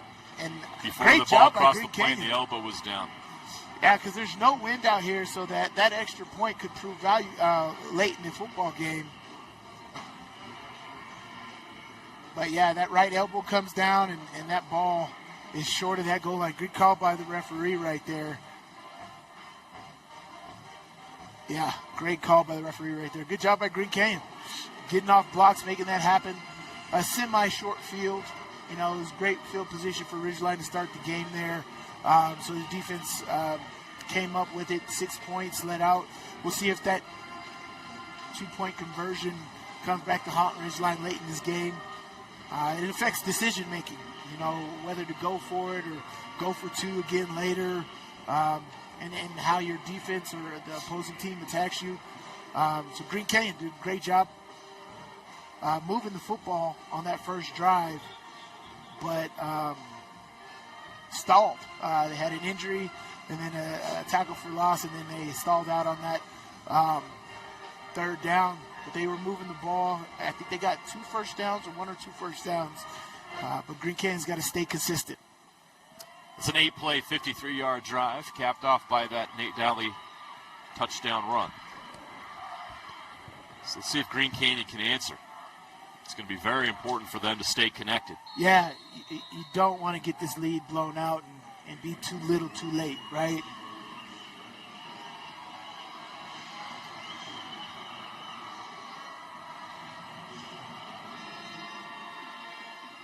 Got it. Oh, his knee was down. Okay. And they saw it. All right. That's a tough break for Green Canyon. Yeah. A mistake on the return. It's going to make things even more difficult starting from the 12-yard line. Catch it first, which he did. So unfortunately, he had to go down to the ground to get that, and ball's at the 12-yard line. It's hard because I can't say exactly how Green Canyon should attack this defense. This defense is outstanding. They're actually a lot like Corner Canyon for me, and very technically sound, and how they operate and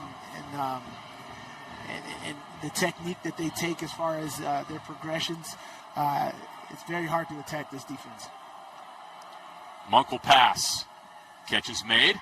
Great move, but wrapped up quickly out to the 17-yard line.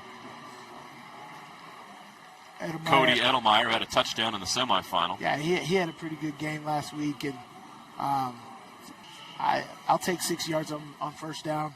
That works. As you said, we got a nice strong arm by Ethan Monk. He's 3 for 3 to start this game. He can get that ball out of there pretty quickly. Just a junior, man, so he's going to have a lot to work on here in the offseason and hopefully have a great senior season.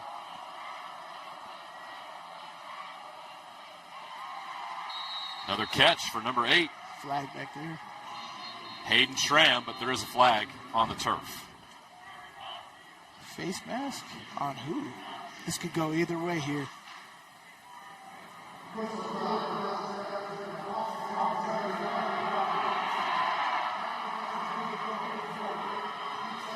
That's going to be unfortunate because that's not after the play. That's during the play, so they're going to have to repeat that second down.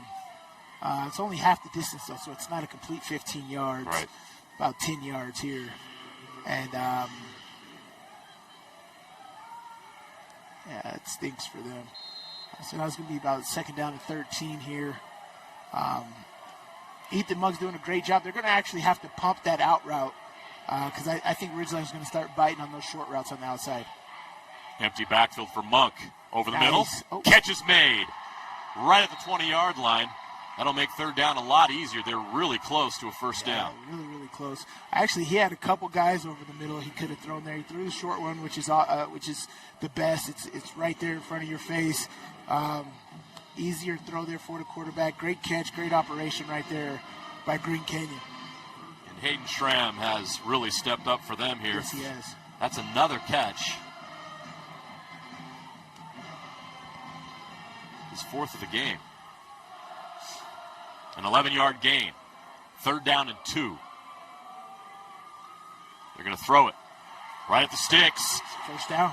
Great stop by Ridgeline, but not before they have the first down, and Edelmeyer signals we're moving forward.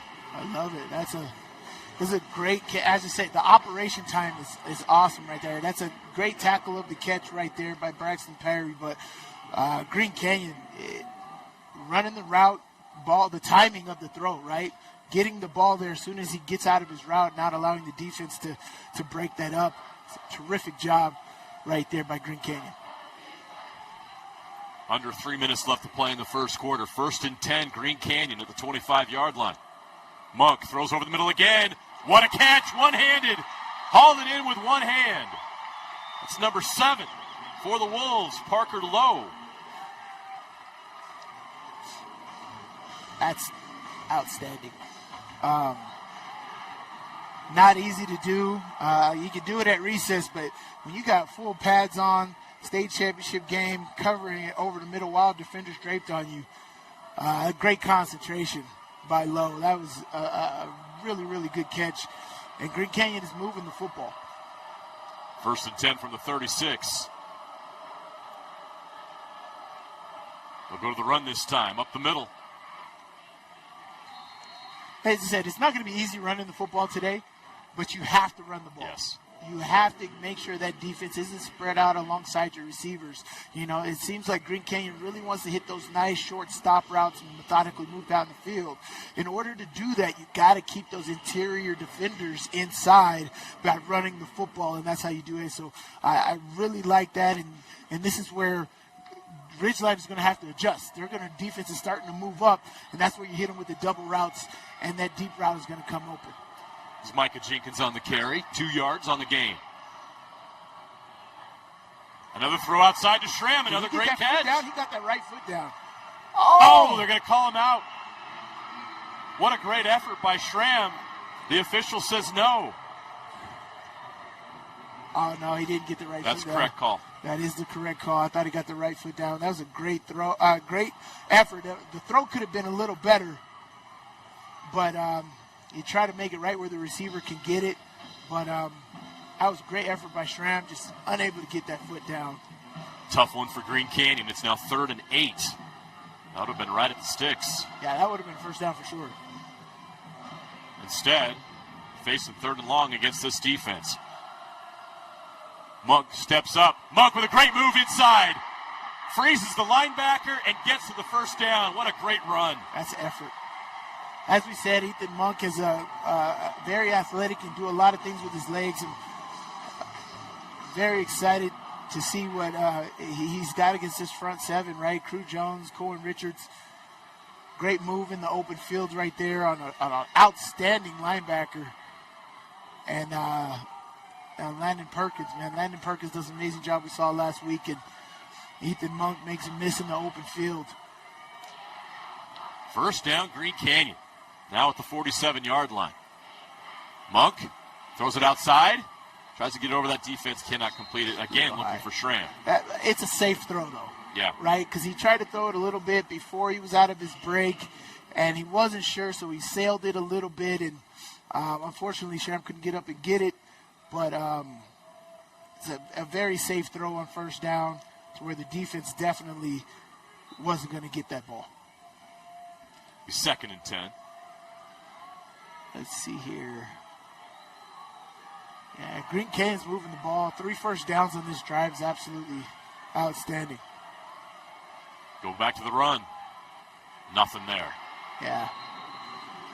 You're right, Slay. They have to do it, but it's just that front is so stout. That's not your typical 4A front 7. Yeah.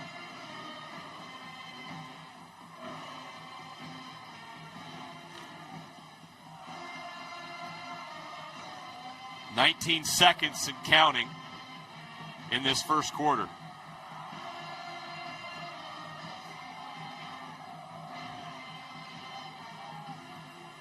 See what this last play is going to be. Monk flushed out of the pocket, avoids the rush, throws, catch is made. Oh, he's going to be short. He's going to be short. He's going to be a yard short. It's really close. It's really close. Oh, man. Parker Lowe with another catch. That's how the first quarter ends. Cohen Richards on the attack. Crew Jones chasing him down. As much as you want to make it, because he was wide open, when you got pressure like that, that is tough. Great job by Ethan Monk at giving it an opportunity to even be there. But just short of that first down, and we're going to have a 4th down attempt because the analytics say so to start the second quarter. We'll take a break. 6-0. Ridgeline leads Green Canyon, but the Wolves are driving. Second quarter action next on Game Night Live. With affordable GLP-1 medication from Direct Meds, I've lost weight but gained lots of attention. From old college boyfriends, hi, to young college boys. Oh, honey. And my husband's obsessed. She loves to make me jealous. Well, as a woman over 50, losing weight was about as hard as getting my husband to cook anything but cereal. Honey, where's the milk? In your hand, babe. Oh. Visit directmeds.com today. Want to make out? Sure. Okay. Want to supercharge your savings? Right now, UCCU is offering short-term savings options with incredibly high yields. Plus, UCCU makes it easy to transfer money from other financial institutions. Just visit UCCU.com and supercharge your savings.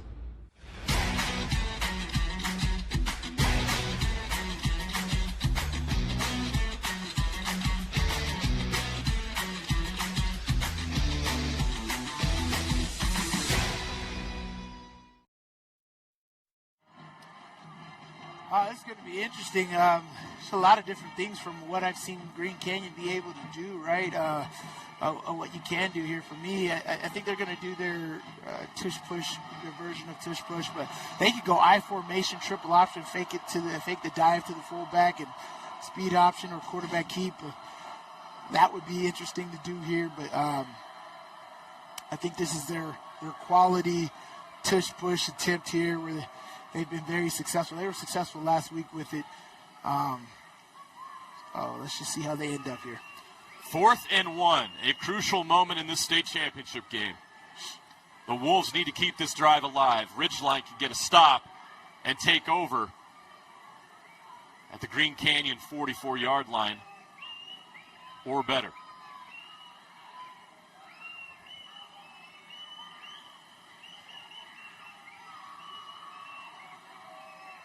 It'd be at hard count at first, right? Why, yeah, absolutely.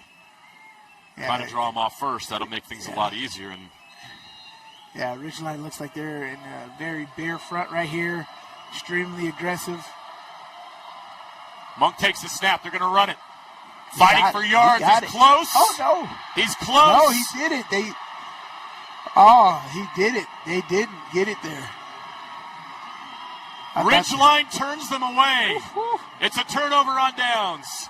A massive stop for the Riverhawks. And you know what sucks about that is the quarter ended. Right, the quarter ended. A little bit of momentum stopped. It's kind of like their first drive, right? They got that injury, and they had to stop play and kind of stop their momentum. Same thing here. The quarter ended, stopped their momentum right there, and inches away from another first down pickup. Well, that's a tough one for Green Canyon. That's going to test their mental toughness here as Ridgeline takes over at the 44-yard line, their own 44. Dally under center. They go big here with Fia, and that's an 8-yard run on first down.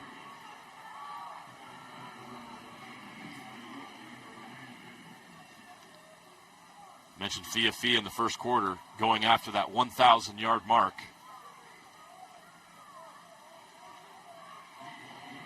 That puts him at 25 yards on the day.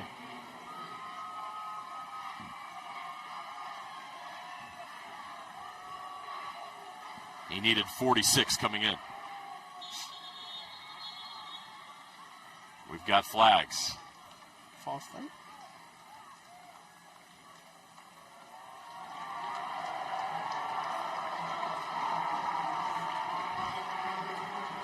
Well, I mean, normally these are drive killers, these little 5-yard stuff, but for Ridgeline, just so explosive, they're just going to shrug this off, and you're like, all right, let's take it down to 7. We could do that. Green Canyon's got to come up with a stop on defense, right? Complementary football. Your offense kind of stalled out. You gotta bail them out and get your offense the ball back here. Empty formation here for Ridgeline. Under 11 minutes to play in the half. Dally throws, catches made. Graham Livingston. He's right at the marker. They're going to have him a yard short of it. Yeah, this is unfortunate, right? This is a zone. This is a zone keep. So the linebacker that's going to the flat, he's got to reroute that receiver heading out there, and he doesn't. Graham Livingston runs right past him. He's wide open. And then the down safety coming to play the hook, which is Bryson Paps, outstanding safety for Green Canyon. It's just a second too late right there. And if you're running zone, you got to reroute these receivers. The linebacker doesn't reroute. Graham Livingston runs right by his face. A lot of shifting going on. Up the middle run. Fia. No problem. Into the secondary. Inside the 40 down to the 39-yard line.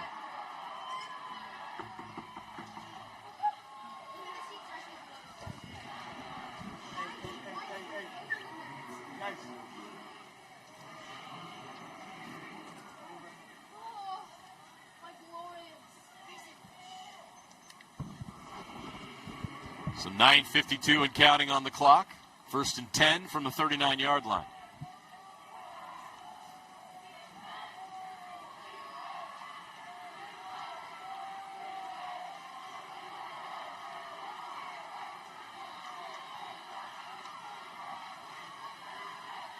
Dally hands off to Fia. Fia to the outside, trying to get to the edge.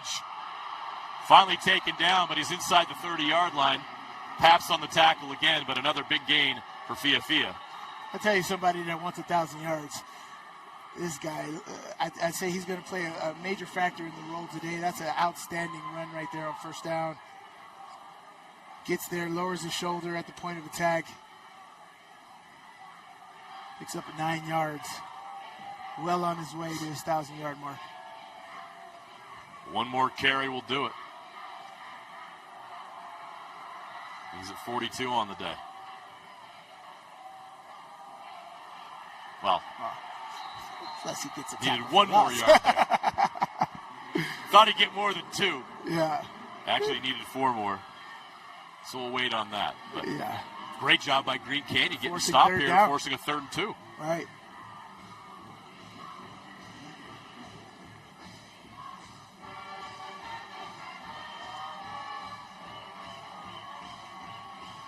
Let's see, what is it? Green Canyon's been mixing up zone and man, and unfortunately it's been at the wrong times to have zone and man, and it looks like they're going man coverage here. Dally throws. Plenty of time. Finds a receiver open. It's Graham Livingston. To the sideline, Livingston. To the pylon, just short. That's unfortunate. Because that was great coverage. But Graham Livingston continuing to work even when he's covered. Nate Dolly's looking at him the whole time because that was supposed to go to the end zone. Yeah. But Bryson Pat does a great job of cutting off Graham Livingston to where he couldn't. So watch this here. He stops him. He can't go forward. So he comes back, works back to the football, grabs it, and makes a play at it. Graham Livingston, BYU commit. Awesome job, man. I can't say enough about Graham Livingston. I love the ability to continue to work even when the route's not done. Dally keeps, Dally scores. The Riverhawks are into the end zone once again, and they take a 12-0 lead in this 4A state championship game. Great job by Nate Dally right there. As we said, the QB run game is something game planned where they're definitely going to do a lot more of that this game. Green Canyon's going to have to make sure they make those adjustments at halftime to understand exactly how to defend that. But that was a terrific job, blocked up extremely well to where both touchdowns, Nate Dally can just walk right in to the end zone. That was set up by the 28-yard catch and run by Graham Livingston. They're going to go for two again. 7:52 left to play in the half. No problem there. Livingston gets the 2-point conversion. And the Riverhawks take a 14-0 lead. It just walks right in. Great job. Unfortunately, QB run game, you got to win your one-on-one battles. Guys are going to have to get off blocks. I think Green Canyon knows that, but extremely difficult. Not easy at all to do. And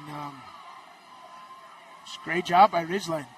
All right, they're a very talented offense. They can do so many different things, from throwing the ball to running the ball, QB run game, double tight, 12 personnel, 10 personnel. This offense is extremely versatile, and as a defense, it's extremely hard to game plan for and be ready for all the different combinations that they do. Let's go down to Kayla Kiesel on the sidelines with an update.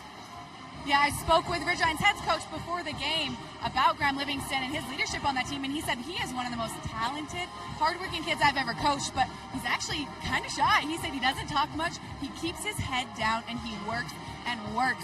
And he said he lets his game do the talking, and that's how he leads his team, and we just saw that happen. That's great insight. Yeah, I mean, terrific. Yeah, you got to love to lead by example, guys, right? Because as a head coach, and what you tell your team is make sure you're willing to do what the guy to your right and to your left is willing to do. And so if you got guys like Graham Livingston and he's willing to do everything from 6 a.m. workouts to doing the extra work after practice to doing everything, that's a living example for your team to follow. I wish I could say that I was only a leader by example, but I talk my stuff as well. But you got to have a lot of respect for the quiet leaders on a football team. It was an 8-play, 56-yard drive for Ridgeline. Took 4 minutes and 2 seconds. There's now 7 minutes and 52 seconds left here in the first half of this 2025 4A state championship game. Ridgeline with a 14-0 lead. Green Canyon's offense had a great drive. Let's see if they can duplicate that, but this time they've got to get yards. They got to get points, sorry, not yards. They had plenty of yards. There will be a return. Down a hole. He's got room to run. All the way out to the 47-yard line is Cody Edelmeyer. And Green Canyon's going to have great field position on this drive, thanks to his effort and the blocking of his teammates. Amazing. Amazing job by Edelmeyer here. Way to hit it right there, right? If he keeps left, the defenders were coming from the right. If he keeps left, he might have been able to get a touchdown right there. But either way, great job in the open field, creating great field position, starting field position for this offense. You can see this offense can move the ball. No doubt. Right? And so they just got to get into the end zone. It's a 44-yard return. Ridgeline will start this drive at their own 45-yard line. They go to the run. That's Jenkins on the carry. Gain of about a yard, maybe two. It's going to be a lot of that with the running game, right? But yeah, one of them are going to pop. They're going to get a run.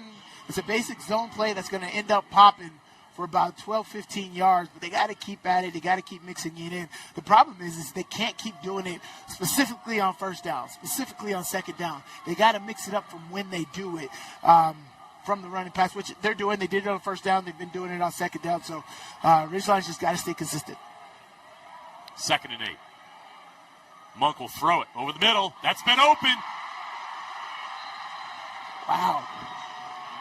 Edelmeyer with the catch. Monk has been attacking the middle of that defense, and they've had success. This defense is tight, right? This defender's draped all over him. Great catch by Edelmeyer. Watch how tight the defender is at guarding him here. A nice slant route. Great ball. But even better catch on the back end in traffic by Edelmeyer. Gain of 14. Ridgeline now trying to defend at their own 40-yard line. Green Canyon in Ridgeline territory. An incomplete pass on first down. Again looking for Schramm. Schramm outstanding. That's the 6th target in this game for Schramm. Yeah, that's he's your possession guy. He's awesome. You want to give him the ball. That route kind of worried me. I didn't know if it was a sit-down route or an out route. He was throwing it as an out route, and he kind of sat down as it was a hitch route right there, and that was the difference in completing that ball. 6:27 left in the half. 2nd and 10 from the 40. Monk, open to Schramm. Fighting for yards. You see, he sat down on a hitch route right there. That's exactly what he did the last time, but the ball was thrown in a hitch route form, and it was completed. Great job right there. See, he runs a hitch route right here. Ball's thrown as a hitch route. The last ball was thrown as an out route. But here nor there, 3rd and short. Again, I think QB run game, right? You got pony backs here. Have them lead through that B gap right there and pick up the first down. 3rd and 2 from the 32. They're going to throw. Monk outside incomplete. So now they're facing another 4th down situation. Yeah. It's almost Groundhog Day for him here. Right. And 6:18 left in the half. I know what my analytics say. and here's so what worked for them last week, right, against Crimson Cliffs, which is an outstanding defense as well. Yeah. I thought getting Monk out of the pocket was great. Yeah. Sprint option, right? So I do that again, and you block up that front side defensive end, which is Crew Jones, which is not going to be easy. No thanks. But you run another sprint option, have somebody sit out in that flat. Monk on 4th down. Now he's going to run. Yes. And he's got room to run to the sideline, 1st down. I like this it. time they get the 4th down conversion. I like it, right? He's keeping it honest with making sure that he throws the ball first. He's not just pulling it down and running with it. He has the ability to run with it, but he's making great decisions. Ethan Monk wearing that outstanding number 10. And Green Canyon's driving. Now to the 26-yard line. 1st and 10 for the Wolves.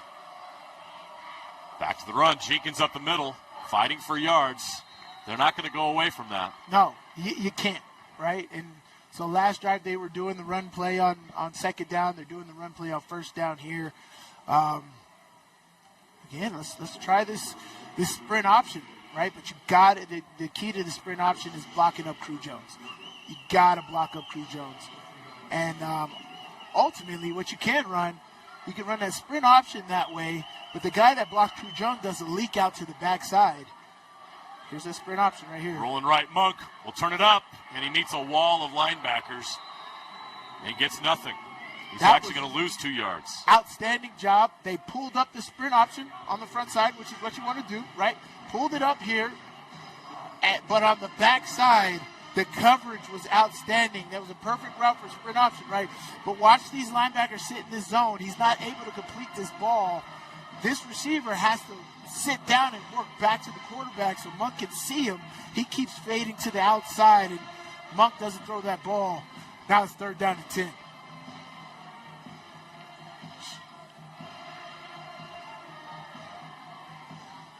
.454 on the clock. Monk throws. Open to Schramm. No, he drops it. Incomplete. Oh. Yeah, he wanted that ball to get up a little bit to give Schramm ability to run after the catch right there.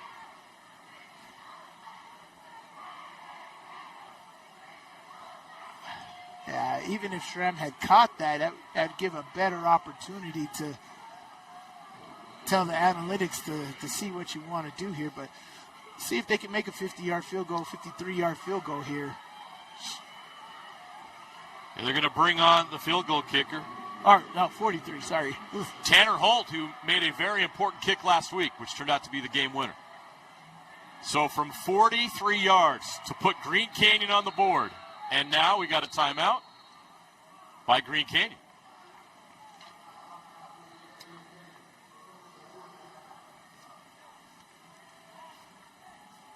While they discuss that, we've got an injury report down on the sideline. Let's go down to Kayla Kiesel.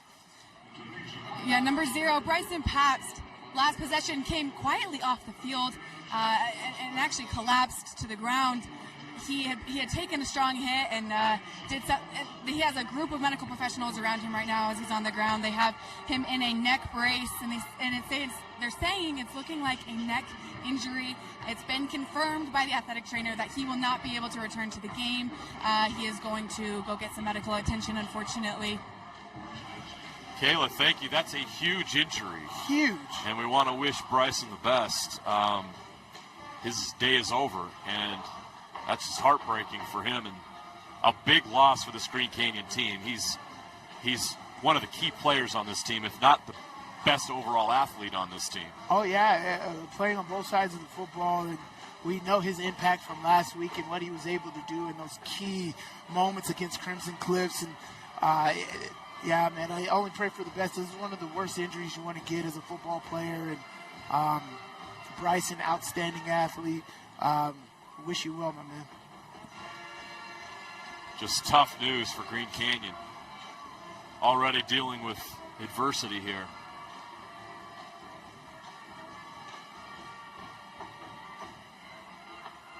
Three points would lift their spirits here. But it's a 43-yard attempt for Tanner Holt.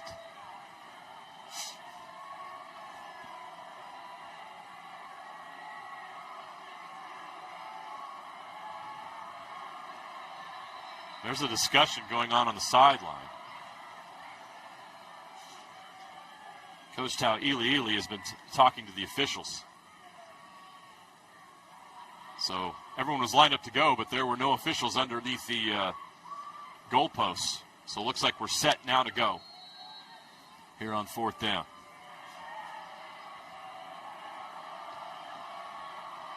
Tanner Holt from 43 yards.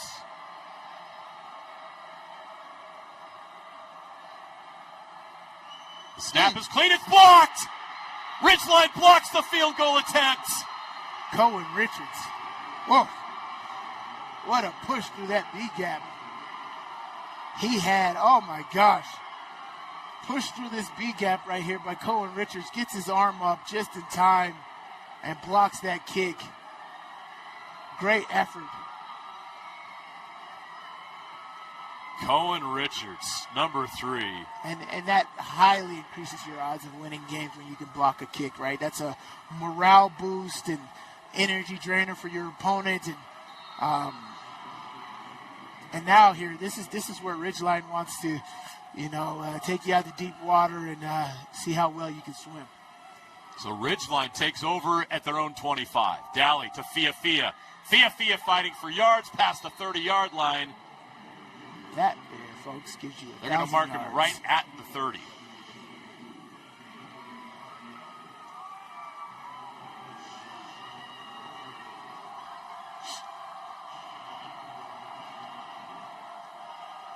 $1,000 yards for Noah Fia this year. Daly throws outside. Livingston past the 40, first down. That'll move the chains. And yes, it is official. Noah Fia, as long as he doesn't lose any more yards in this game, has officially hit exactly 1,000 yards on the season. First down and 10 from the 43 for Ridgeline. All the momentum on their side. Dowley throws outside. Catch is made by Fia. Tripped up before he gets to the first down marker, but still a gain of 7. They'll give him 8 on that play. We're under 4 minutes left in this half. 3:30 and counting. This will be huge. If Green Canyon can get a stop here before the half, they can go in, make their halftime adjustments. I know Ridgeline starts with the ball in the third quarter, but this would be a huge stop because of that blocked field goal if Green Canyon can pull that out. But Ridgeline's charging. Fia up the middle. Easy yards, first down. Great counter roll right there. Good lead, pick up that first down. 3 minutes left in the first half. It'll be 1st and 10 from the Green Canyon 43. Ridgeline on the march once again. And this here, your opponent's 40 to 45 yard line. Here, the ball on your opponent's 43 yard line. This is take a shot area right here. This is your trick plays. This is your go for the end zone. This is where you want to do it right here. Blitz comes. Dowley throws over the top. Just missed Livingston. Just missed. That would have been a dynamite 43-yard touchdown. And Graham Livingston's speed right there. Just loft that up. Yeah. Have him run under that, right? Just a little bit more air under that Dowley, and that's a touchdown. And Graham Livingston does a great job of topping the cornerback, making sure he had steel feet and blowing right into the open. Just need a little bit more air under the football right there. Timeout is called. 2:30 left to play here in the first half.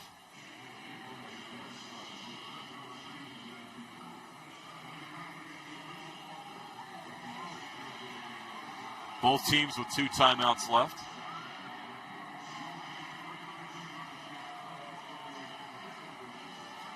That was the first incompletion of the game for Nate Dowley. He's now 4 of 5 for 63 yards. Oh, that's nice.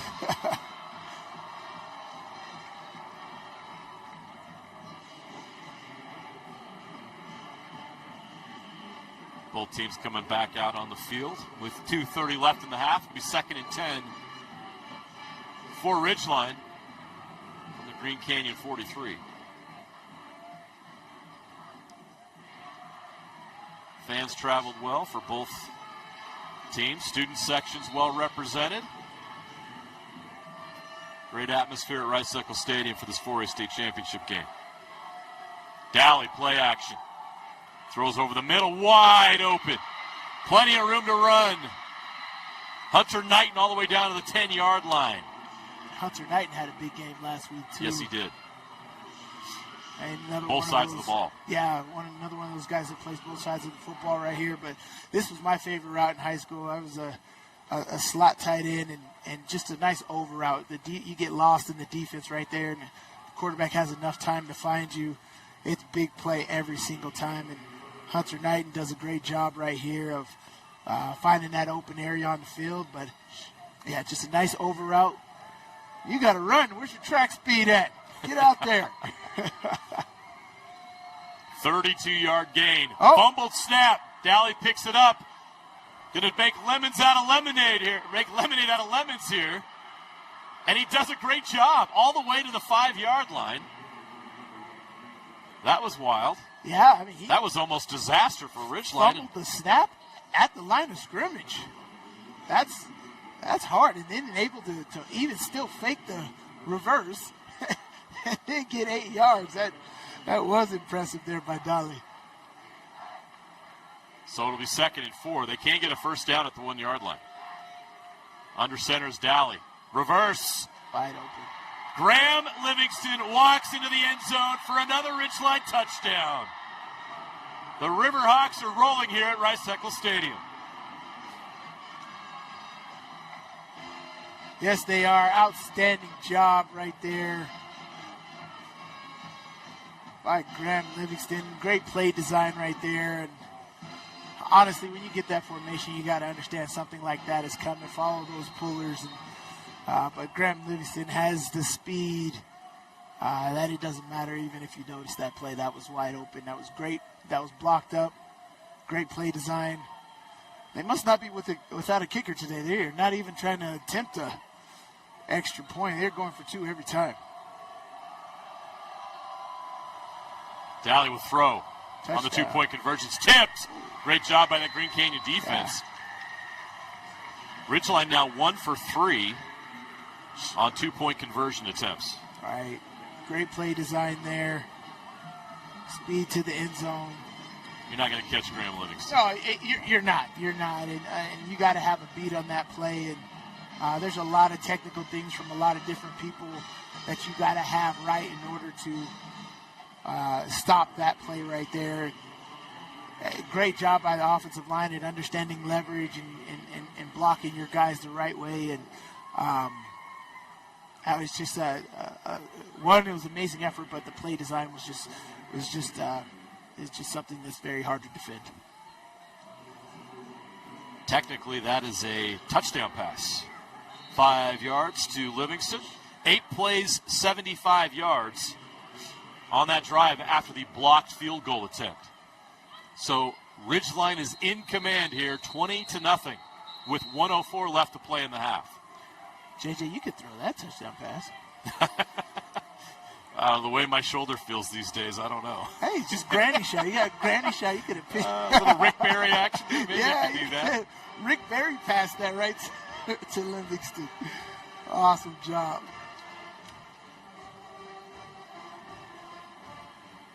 That drive took 3 minutes and 37 seconds. Crucial here for Green Canyon to get something, but it's going to be tough against this defense with 1:04 left. Kayla reported Bryson Pabst is done for the day. Yeah, he's a big play guy. We're thinking of him. Hopefully that injury to his neck is not serious in any way. And we wish him well. This Green Canyon game is dealing with some adversity right now. Let's see how they respond. Right, that's the guy you want to throw to right there. It seems that Cody Elmeyer is we saw in that big kick return that he had that he can get up and go. And if you give him a good enough ball, as I see these Ridgeline defenders, they're breaking on that out route really hard. This is when the double route comes, right? You fake the out and go up. Oh, man, you're going to hit Ridgeline all day. Honestly, I'd do it right here on this play. Fake the out and up. They are biting hard on the out routes right now. Monk, blitz comes, he goes down. He had no chance.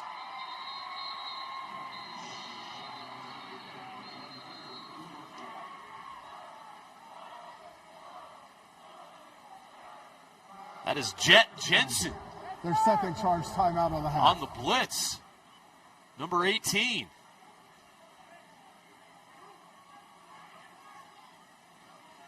Green Canyon will have to call timeout. Clock stops with 54 seconds left.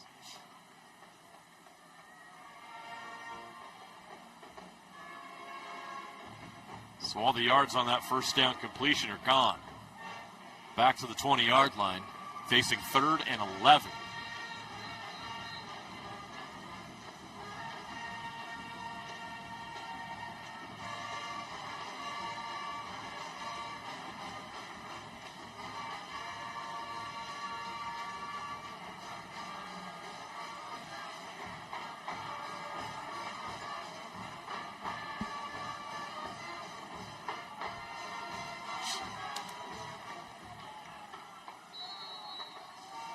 Back to the action.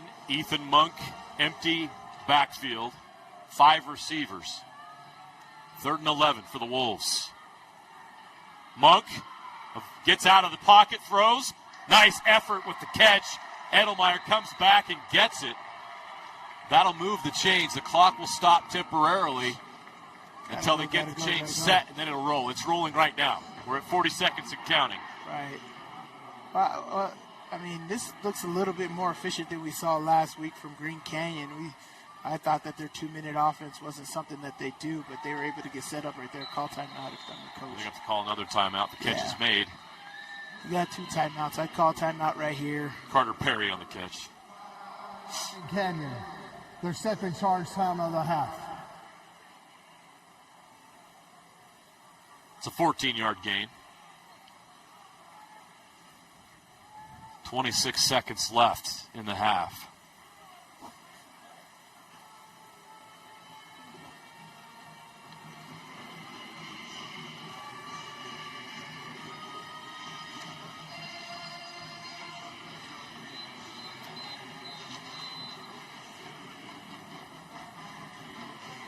Let's see, 60 yards to go. Do you attempt another field goal? Not likely. That defensive front's doing a great job. You got a good kicker, but yeah, they're going to have to clean up the blocking if they have another attempt. But here's the thing: they need a huge chunk play right here. So hopefully, the coach with the timeout here. They got two guys on the line of scrimmage. Maybe they'll correct it. Hopefully, coach put in 2 plays here. Monk throws, takes a deep shot. Schramm, one up and got it. Oh, he did not complete the catch. No, they're going to call it good. Yeah, he had it on the ground. He had it and down. The ball came out after he was down on the field. Great job here by Schramm. There was a little bobble, but he got control of it while he was on the ground. Look at that here. Great job. Yeah, that's control all the way. He completed the catch. The defender knocked it out. Great job by Schramm. Wow. What a catch. That's going to give him a chance. 17 seconds left and counting. Monk in the pocket. Throws over the middle. Catch is made. Got to get off Still the line fighting for yards. Perry. Yeah, out of bounds at the 12-yard line. He's out of bounds. They've got 6 seconds left. Wow. 6 seconds on the clock. And you still have a timeout. Coach, you still got a timeout. Do you want to call timeout? Great job. Great effort. I know you took time off the clock, but you actually got more yards. Great job at Carter Perry right there. You got more yards, and you ended up getting out of bounds. So great effort. Hey, this is the 4A state championship game. You're a big underdog. You've got 6 seconds. Take a shot here, right? Let's see what they do. Monk, rolling left, throws, incomplete. 1 second left on the clock. 1 second. There was a big collision there at the end of the play. Monk looks a little shaken up, but he's going to get up and be okay. Took a hit. He's a tough dude. He's wearing number 10. I know it. Timeout by Coach Tassili. So they take that final timeout. Is he going to take a timeout? No, they're not even going to do that. Why not? Take a timeout. You're taking way too long right here. Well, it looks like that is what he's doing. Take a timeout. He's sending Monk back out there. I take a timeout, Coach. That's taking way too long. Play clock's at 10. Let's see what they do. Yeah, he's looking. And here he's coming. Coach Tao, Ely's coming to take the timeout. Maybe he just wanted to see how they were lined up. Yep. Oh, Ridgeline called timeout. Okay. He didn't have to. Ridgeline. Yeah. Their third and final timeout. Yeah, field goal doesn't help you here. No, it doesn't. Yeah, that's interesting, right? As an opponent, I see the offense taking that long to come out of the huddle. I don't know if I'm calling timeout, right? And maybe they're discombobulated. Right. But again, this could be huge too. You get 7 on the board here. Remember, Ridgeline gets the ball first to start the second half. This is a key play here. Green Canyon has to have points. You go into the locker room with points here. You feel different. You've gone through a lot here. You've lost one of your best players to injury. You've had some tough breaks. You're facing Ridgeline, this juggernaut. Nobody thinks you can win this game. You get a touchdown here, you've got life. So here's the thing. What do you do? All right? Like, Ridgeline looked like they were playing zone, but here they look like they're lined up in man now. Final play of the half. Oh. And we had a false start. Unfortunately, that's all right. You got 1 second. That ball, false start. Offense, number 74. 5-yard penalty. Remains second down. You're facing Crew Jones one-on-one.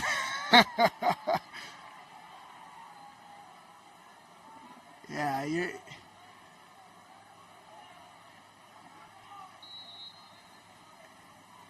Yeah, I'd be a little shook too. Crew Jones he's an animal out there, and this is a huge play to try to keep Ethan Monk straight up. So Here we go, 16 yards for a touchdown. Let's see what they can do. This will be the final play of the first half of this 4A state championship game. Monk looking to the end zone, throws over the top. Incomplete, broken up, great coverage.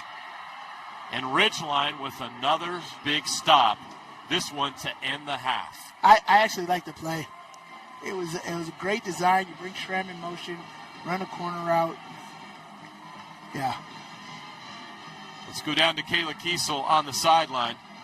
Hey, Coach, Ridgeline has had some success moving the ball around the field this first half. What adjustments need to be made to slow that down? Offense, we got to be able to possess the ball a little bit more, obviously move it and score points with it. So, honestly, if we just do our part, I think it'll get defense off the field and they can take a break. Your guys have been in big games like this before with a lot of pressure on them. What do you need to see and expect to see from your leaders this second half? Just act like we have been there before. So we just got to settle in. Hopefully at halftime we can reset a little bit. Just remind ourselves we've been here before and we got to get the job done. Thanks, Coach. Yep, thank you. Kayla, thank you. That's Green Canyon head coach JT Tau Ely. And Green Canyon's got work to do to try to stay in this game. Ridgeline doing exactly what everybody expected them to do here in the first half. Lead 20-0. We'll be back here on Game Night Live with second half action. For now, let's go down and enjoy the halftime show with the KSL Sports Rewind guys. We'll see you in 20.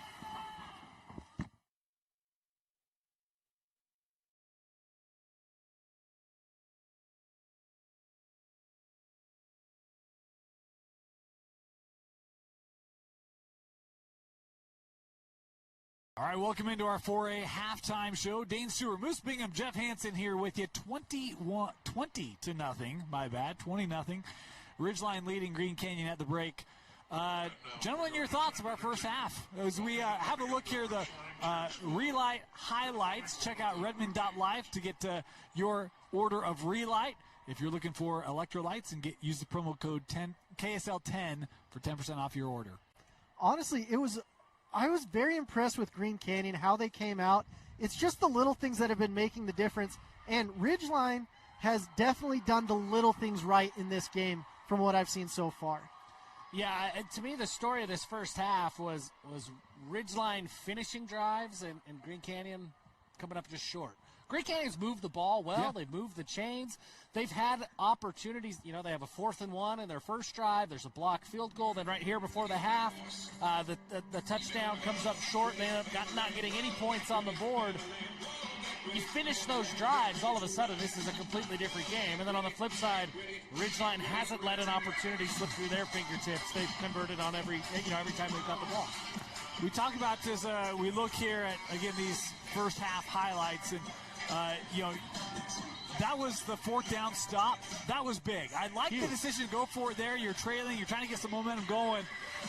Right in that team, that Ridgeline defense, which has just played strong, and then the response of Ridgeline just continued.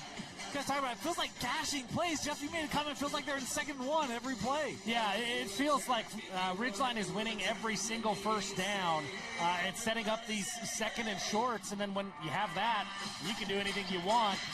That really has been, I think, the one area of this game for Green Canyon. They've not figured out a way to slow down this Ridgeline offensive attack at all. Like, I don't know what the stats are going to tell us. I don't think that Ridgeline's going to have a ton of yards.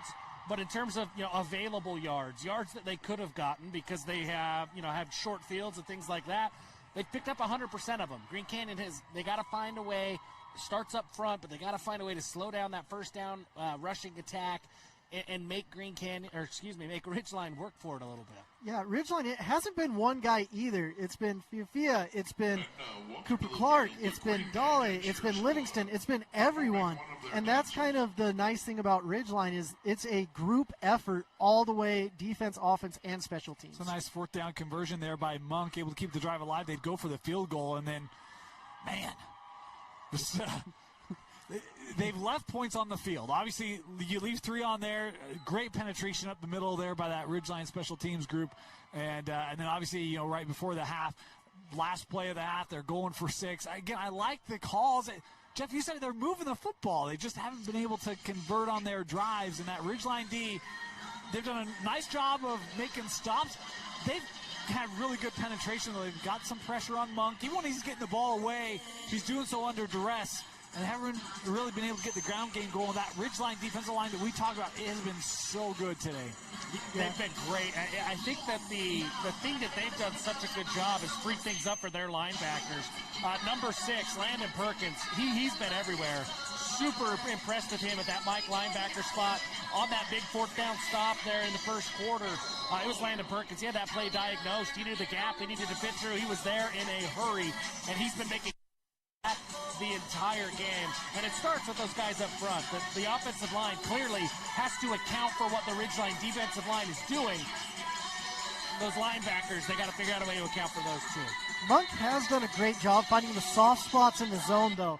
You're finding him on the edges in the 5 to 10 yard outs, and he's picking his spots and hitting them. But the problem is, every time he's doing that, he's getting a helmet in the chest. He is saying, beautiful pass, boom. And those are starting to add up throughout the game. That's what's really starting to happen, where Monk is like starting to become a little apprehensive with some of those 5 yard, 10 yard outs and beyond. But once those started to click, you started to see some routes through the middle. And the zone coverage, you can find weaknesses, but it allows different pressures to come at Monk. The Green Canyon defense really hasn't been able to get a lot of pressure on Dolly either, and that's been a bit of a challenge. Again, you talk about some of the success they've had on first downs, but Graham Livingston right now, he's doing what he's done all year long, and you're going to look at his stats, you're going to be like, oh, they did a pretty good job on him, but really, like, they've been able to get the ball to 11 pretty much at will. Yeah, he had a fantastic, I think it was probably his longest catch of the first half. But I thought Green Canyon did a really good job. They actually had him bottled up. They forced Dolly outside the pocket. He had to come back for that play. It looked like a win for the defense on that rep. But Graham Livingston's able to just make a move, create a little bit of separation. The chemistry with Dolly and Livingston, they played together a long time. Nate finds Graham downfield, and all of a sudden it's a big game. That was a rep that you feel good about, and that's just what makes this Ridgeline team so tough. The path to beat Ridgeline, it's super narrow. You got to execute every single play, and if you let a few things get to you, Ridgeline's going to run away with it. Yeah, they're being really creative with Livingston. His rushing touchdown as well. I was like, okay, this is very Parker Kingston-esque. We talked about that, where you just ask the kid to do everything, and he says, yes, sir, and he gets it done. You know, got to throw some love out to Hayden Schramm, because we talked about him pregame. He's been a good option today. How about that catch down the sideline, double coverage, still able to bring that down, sets up that late opportunity in the first half they couldn't capitalize on. Schramm, he's been a factor for Green Canyon this first half. Yeah, Schramm and Edelmeyer both. They've been able to find those guys in the soft spots in the zone, over the middle, even that downfield pass game. I've been impressed with the ability of Green Canyon to throw the football. What scares me, what makes me nervous, is now Ridgeline knows, hey, it's 20-0. They're going to have to throw the football. That's when those edge rushers get going. Now you're going to have to see Monk make quicker decisions, work those wide receivers, try to get them open faster, and try to neutralize that pass rush that way as well.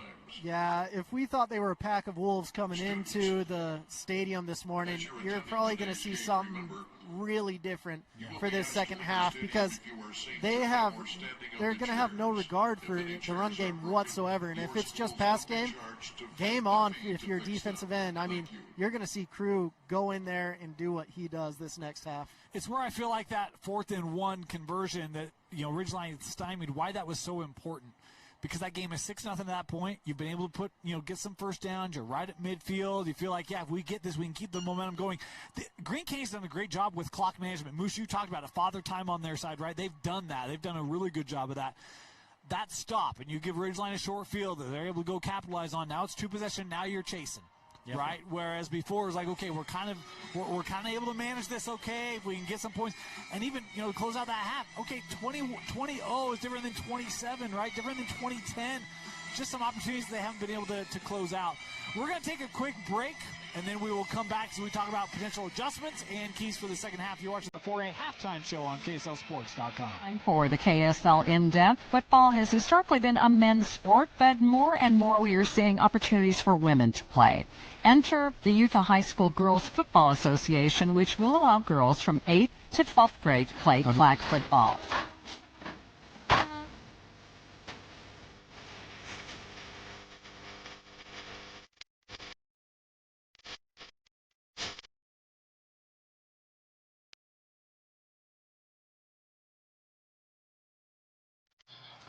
Welcome back here to Rice-Eccles Stadium. Dane Stewart, Bruce Bingham, Jeff Hansen. All right, so we talked a lot about what happened in the first half. When you think about second half, let's start with Green Canyon, trailing here 20-0 against the top-seeded Ridgeline Riverhawks. Any adjustments you look for Green Canyon to try to make here coming out of the break? I mean, Father Time goes from being your best friend, the man you want to hug, see on Christmas, everything like that, to your worst enemy. You have to play fast, and you have to play physical, and you have to take it right at Ridgeline. Start throwing the ball a little bit more, and really march down the field as quick as possible. We saw that at the end of the half. Green Canyon did a great job getting down quick, getting to the end zone, and they've got to finish plays and be exact in everything they do. Defensively, Green Canyon's got to find a way to start winning some battles at the line of scrimmage. There was a play in that late in that first half that Nate Dolly fumbled the snap, had time to pick it up, still faked the handoff, and then go and gain yards. You're not getting enough penetration as a defensive line. That's going to start on this drive. If you fall down 27, 28-0, that's going to be really tough, right? So you got to go and get a stop. You got to win the line of scrimmage one drive at a time. So Ridgeline's going to get the ball. Go win that drive. Worry about the next drive later. Let's go win this drive. It starts defensively for Green. But when you talk about that, because I agree, right? I mean, you've got to get a stop on this drive if you're Green Canyon.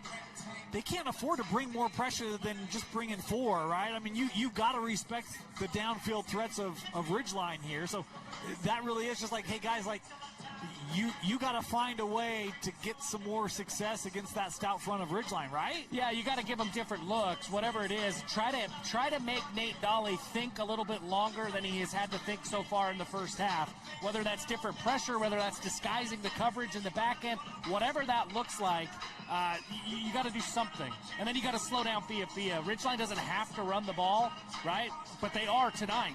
They're running the ball, and they're running the ball on first down really well. I bet you they're getting 7-8 yards a carry on first down.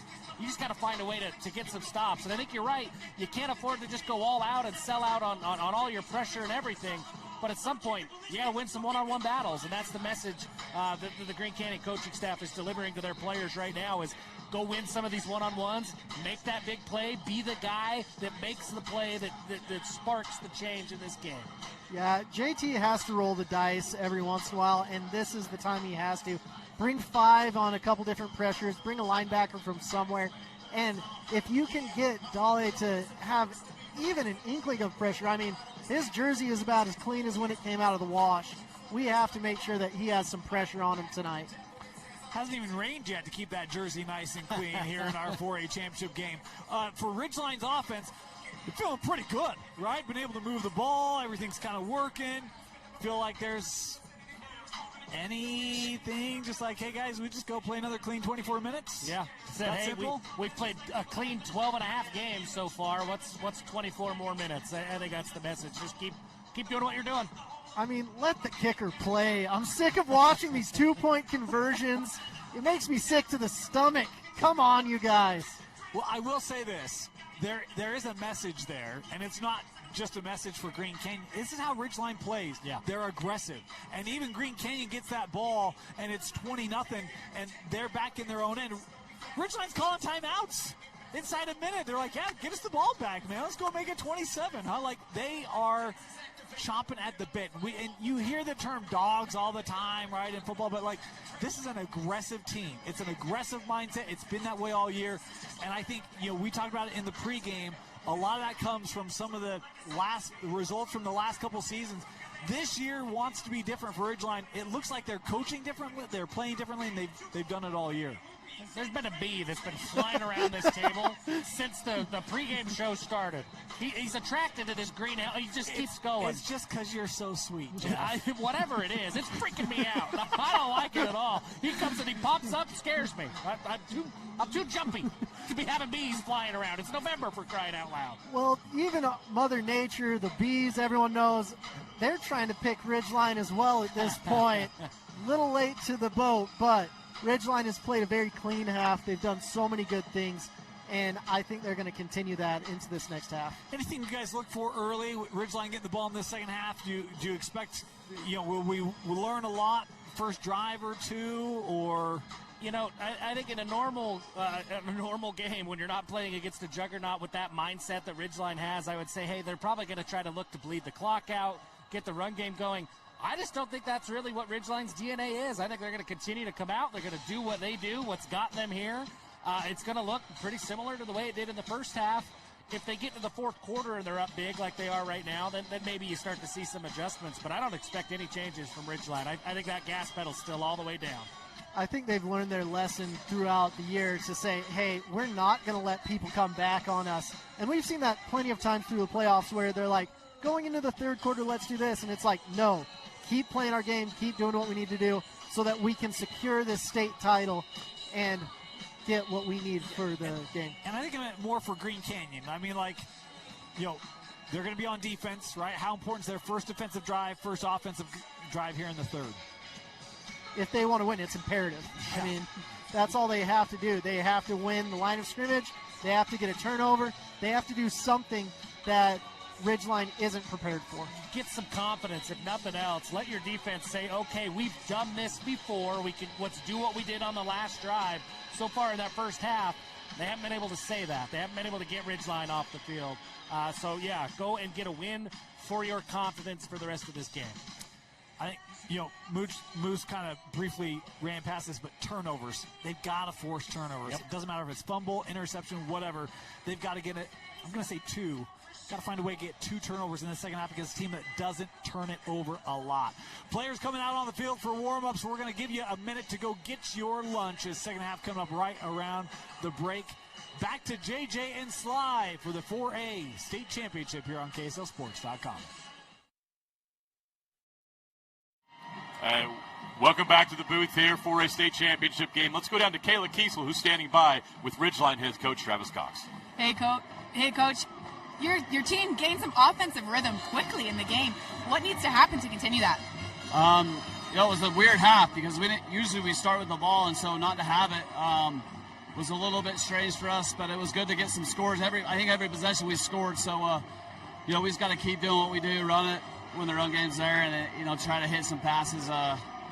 When it dictates. But we just really try to take what's there. Both of these teams know each other well. How do you help keep your guys locked in and focused in a game so personal like this?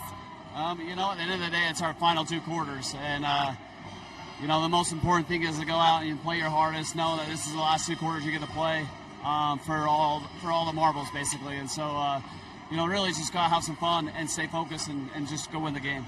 Thanks, Coach. All right, thank you. Gayla, thank you. Head coach Travis Cox had a perfect season back in 2021. His son Caden Cox had 55 touchdowns, 2 interceptions that season. Trying to replicate that again here on the turf of Rice-Eccles Stadium. Sly, you look at the statistics in this game, and it's interesting because the scoreboard says 20-0, and Ridgeline has been fantastic in this game. Right. But Green Canyon and Ridgeline are almost exactly, so 194 to 168 total yards. Green Canyon has been able to move the football against this defense. The problem, they have not been able to finish drives with points, and that's why they're down 20-0. And that's the key. You got to be able to finish, put the ball into the end zone, and that's the name of the game, right? Score points. And Green Canyon's been able to do that, but they have been showing that they've been able to move the football. 34 total plays. You go through the statistics. They are right, even, everything. It doesn't seem like a 20-0 game here. Time of possessions even at about 11.5 each. Third downs, 4 of 8 from Green Canyon's not terrible. They are moving the football, but again, as you said, they have to finish. The first 2 drives, they had an injury that slowed down the drive and weren't able to finish on third down. The second drive, that quarter ended, and they got out on 4th down right there, and then the blocked field goal. There's been a lot of different things for Green Canyon to go awry here, or unscheduled plan, but they are able to move the football. They are not out of this game by any means, but again, you can't allow Ridgeline to keep growing that lead because that's where they're most comfortable. So you got to put pressure on them defensively, cause some turnovers, do some things, get off blocks, make some plays. Green Canyon's going to need something special in this second half to come away with victory. As usual, the first drive of the second half, always crucial. Ridgeline will get the ball first. They will receive the second half kickoff. It's very important for Green Canyon that they get a stop here. Another touchdown on the board, and a four possession lead may be just way too much to overcome against one of the best teams we've seen all season long in this stadium with Ridgeline. Ridgeline technically sound. I liked what Coach Cox said coming at a halftime right there. He's just like, at the end of the day, the story that you're telling your folks is you got 2 quarters left. There's nothing after this. There's no rebuttal game. There's no I get it back. You got 2 quarters left, 24 minutes of football to put it on the line and let it all hang out, man, for both teams. So right now is good a time as any. You got a trick play, you got your fancy play, this is the time you need it. Nice return on the opening kickoff of the second half. Fighting for more yards all the way past the 40-yard line. Hudson Perry with a great return. Great job by these special teams of Ridgeline. They're going to have great field position once again.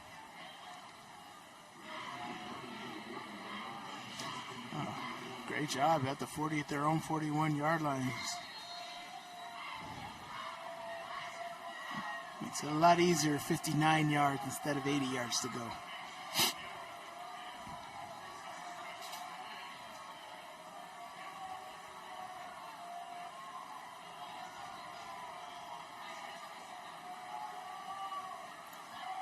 Fia up the middle. Into the secondary. Into Green Canyon territory at the 49-yard line. Take 10 yards on first down. Ridgeline's latest 1,000-yard rusher, just a junior. Outstanding running back Fia is, and does a great job of staying tight to those blockers and exploding through that hole, man. This is tough running right there. Green Canyon gets up into that hole, but the timing of Ridgeline is outstanding. Green Canyon brings the blitz. They pick it up. One-on-one coverage. Hunter Knighton with the catch, the tight end. That's going to move the chains again. Yeah. Ridgeline rolling on this opening drive of the second half. Yeah, this is what these seniors are going to remember is these moments right here. Hunter Knighton, one of those seniors. Graham Livingston, one of those seniors. Nate Dale, one of those seniors. These guys have put in years of work to get to this point. Fell short these last couple years, but this is what they want right here. They want this state championship, and well-deserved. They've been putting in the work all season for this moment. 1st and 10 at the 33. They're heavy on that left side. False start on Graham Livingston.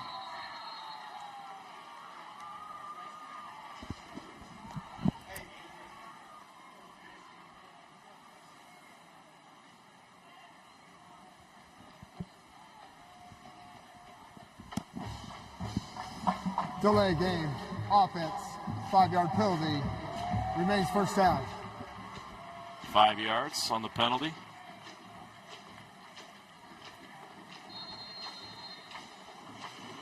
Ridgeline's had some penalties in this game, but it has not hurt them. No, not at all. And here, you're still in take-a-shot territory right here if you're Ridgeline, right? Yeah, you can devise a great play, and this is how you put a stranglehold on your team. You send Livingston in motion, and Dally over the middle to Hunter Knighton. Another catch for him on this drive. Wow.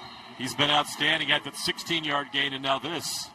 Picks up 8.5, almost 9 yards. Or no, that was almost 14 yards. 13, almost 14 yards on that play right there, making it second down to 2.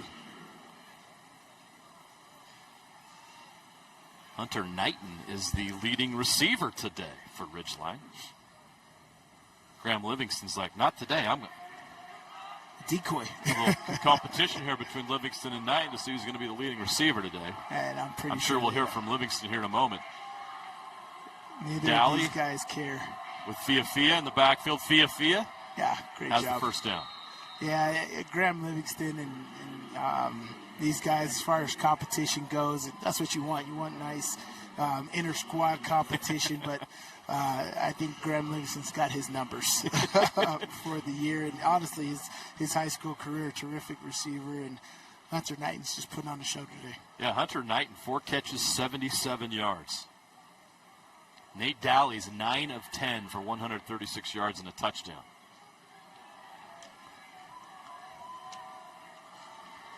First and 10 from the 22. Dowley's going to go with play action. Blitz comes, gets rid of it just before the defender gets there, and it's Graham Livingston again. Right on cue. First and goal.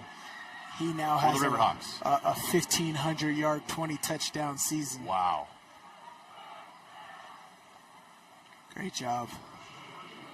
Yeah. 20 touchdowns, 1,500 yards.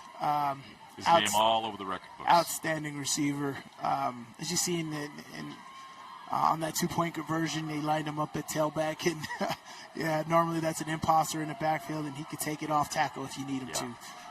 Guy that does everything. First and goal from the 7.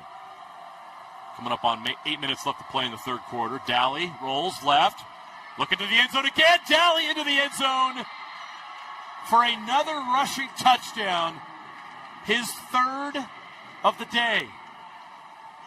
And the Riverhawks have a 26-0 lead.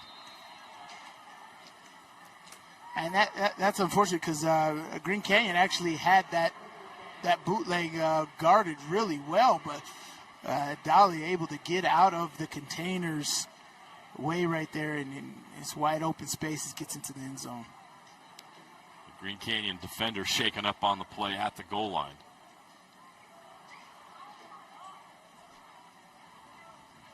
Good to see that. That's a 6-play, 59-yard drive, capped off by a 7-yard touchdown run for Nate Dowley, who has 29 yards rushing and 3 touchdowns. That's a good Did average. not expect Nate Dowley to get 3 rushing touchdowns today, but he's taken what the defense has given him, and it's working for Ridgeline right now. Right. I mean, it's not like Nate Dowley can't do it, but he's not. This is not an offense where you want Dowley to run the football like that. But again, a game plan will take your how you've been going all season way out of it, right? You're game planning for one opponent, and they've definitely been able to see an edge in the QB run game today. Colby Edelmeyer, the injured player, is coming off on his own, which is a good sign. Yeah, he's an outstanding player for Green Canyon. Nate Dowley now 13 rushing touchdowns, leads the team. So, yeah, he absolutely can do it and has done it many times. This offense just has so many weapons and so many ways to beat you.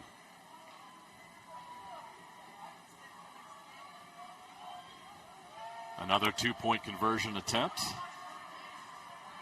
They're 1 for 3 so far today. Dowley under center. Sends a man in motion. And will throw to the end zone for the 2-point conversion. It's Hunter Knighton. I'm going to call offensive pass interference, a pick route over there. Or, ineligible downfield, sorry. Thought I saw a pick route up top. But ineligible downfield, offense, number 51, 5-yard penalty, retry. We'll do it again. Yeah, this is Dowley's athleticism right there. Just getting outside of the contain and eyes downfield, but eyes downfield like showed you that nobody's guarding anybody. Everybody's drifting into the end zone. So you finish that run right there. So that 2-point conversion won't count.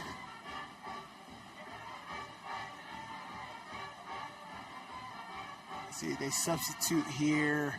Been going for 2 all day. Let's see if they kick the field goal here, and it looks like they're going to. They're going to kick?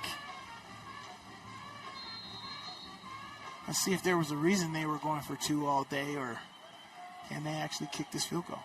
Just an aggressive offense. Crosby West will come in and attempt the field goal, or the extra point, excuse me.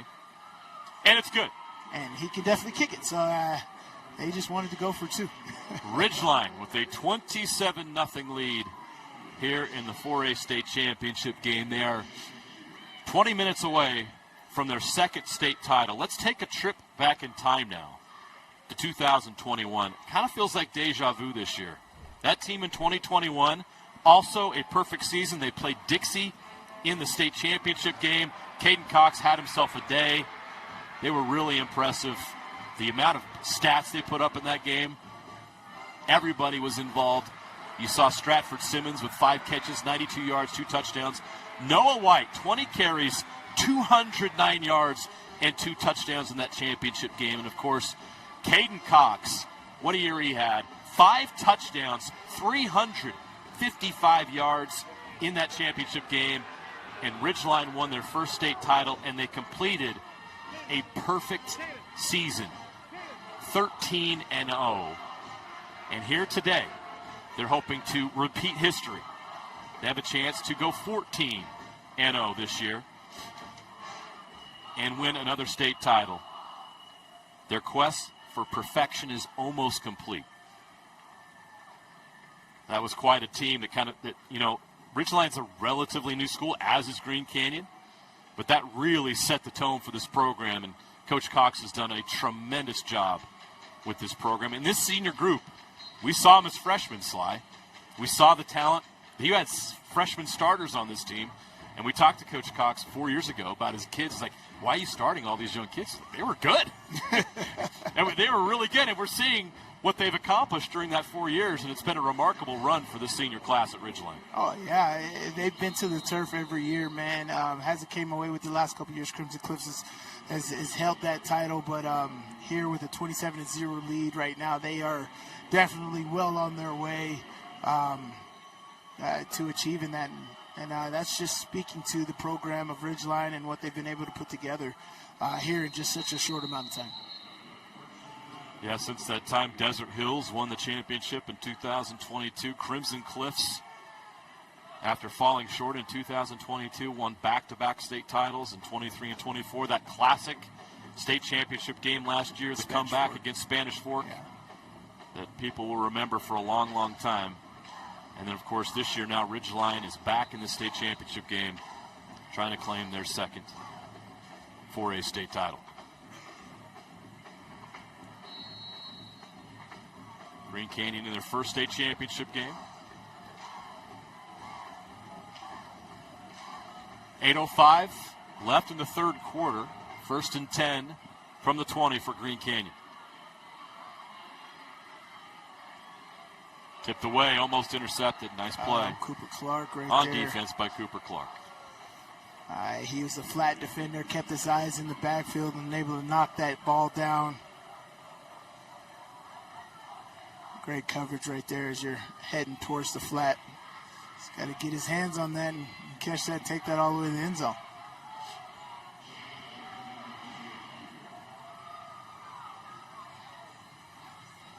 Monk will pass again. In the pocket, in trouble, going down. So many guys on defense can make plays. This time it's Cohen Richards, the 6'2", 250-pound defensive end who blocked a field goal earlier in this game. Yeah, outstanding defensive end, great motor, alongside some other great defenders. Crew Jones on the other. This is exactly where you want to be if you're Ridgeline, right? You're up 27. You know that team has to pass, and you just to go full carte blanche on blitzing them and getting to the quarterback, using all the moves in your repertoire from the spin move to the up and under the bull rush, and making things hard for Ethan Monk. Monk on 3rd down and 13. In trouble again, throws. Nice throw and catch. All the way up to the 39-yard line. Green Canyon with a positive play. Schramm again. Well, great throw here by Ethan Monk. Look at him getting hit simultaneously as he's throwing this beautiful ball to the outside. Schramm doing a great job of pulling that ball in and moving the sticks. 1st down and 10 at the 40-yard line there. Some stats on the last drive for Ridgeline. That drive took 6 plays. They averaged 10.6 yards per play on that drive. So an impressive start to the second half for Ridgeline. Now Green Canyon trying to give themselves some hope here on this drive. Monk trying to fight off the defenders, gets rid of it. Incomplete pass.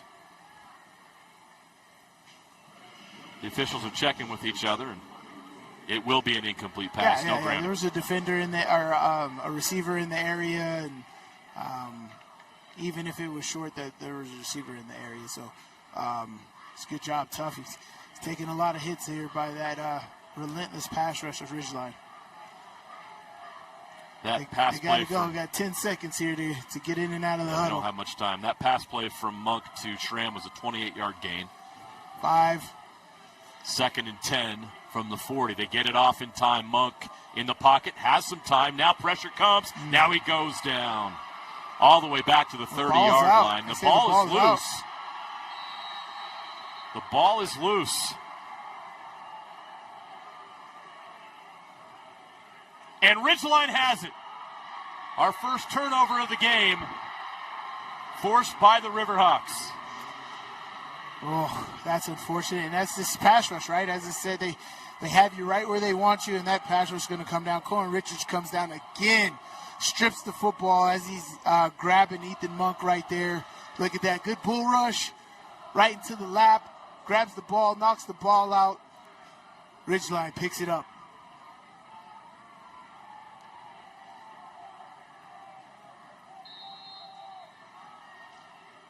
A strip sack for that Ridgeline defense.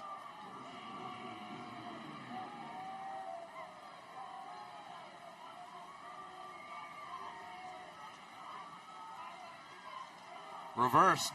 Graham Livingston into the secondary, all the way down to the 15-yard line. Showing off his speed. Great job right here. Everybody's got a man on their block. This is a great job. Look at the blocking across the board, downfield. And then, of course, Graham Livingston making people miss in the open field. Just an outstanding job of blocking by Ridgeline. And a good finish by Graham Livingston. 1st and 10 from the 15. 6:18 left in the third quarter. Ridgeline already up 27-0, trying to add to it here. Dally to the end zone, overthrown. Incomplete. A little high there for Brady Cook.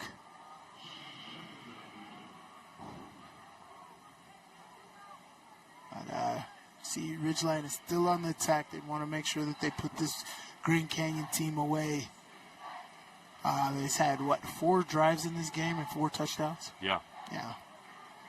Highly impressive by this offense. 3 for 3 on third downs. Trips left. Dally looking that way. Throws over the middle. Incomplete. A little behind the receiver. It was intended for number 13. Yeah, it was good. He had to put it behind because that defender was right on top of him, right in front of, possibly intercepted if he had that on the money or leading the receiver right there. Great coverage on the back end there by Green Canyon. So it's 3rd and 10 from the 15. As I mentioned, Ridgeline 3 for 3 on third down conversions today.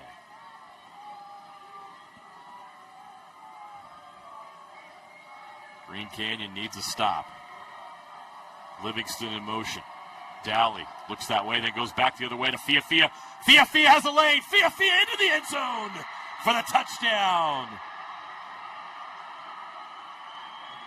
Noah Fia. The 1,000-yard rusher now has a touchdown in the state championship game. Great job by Dally, right? 3 rushing touchdowns, now 2 passing touchdowns. Outstanding day by him, but again, another great play call. Get Livingston in motion, throwing his hands up as he leaves the line of scrimmage, gets the attention on him. He throws screen backside to Fia. Now a chance to take a 35-0 lead. Going for 2 again.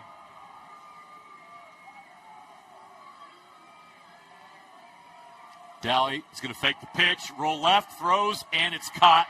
Hunter Knighton, no flags this time.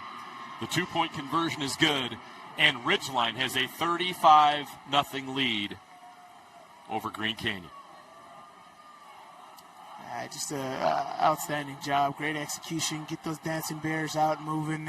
Honestly, you just get guys in the way. Like, I don't even think the offensive lineman touched anybody. They're just running. It was that open. These guys don't touch anybody. Hunter Knighton gets the only block here. But, I mean, honestly, when you're out moving, you can be, because defenders are getting out of your way. That's just as good as a block. And so, these offensive linemen do an amazing job. And Dale Catane gets him that time. And Hunter Knighton blocks down and comes right out on the bootleg. Great job.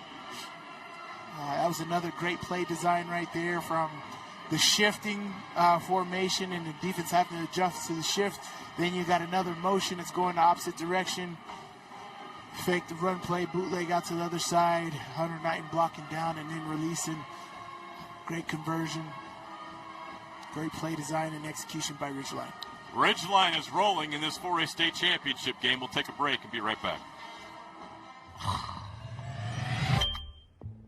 With affordable GLP-1 medication from Direct Meds, I've lost weight but gained lots of attention. From old college boyfriends, hi, to young college boys, oh, honey. And my husband's obsessed. She loves to make me jealous.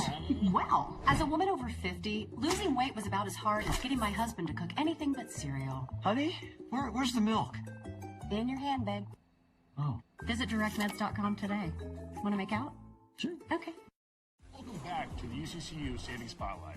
Today's play of the day goes to Becky, a single mom who just got her son Max a youth debit card from UCCU. This is a big win for Max, who knows that UCCU mobile banking makes it easy for his mom to add money to his debit card anytime.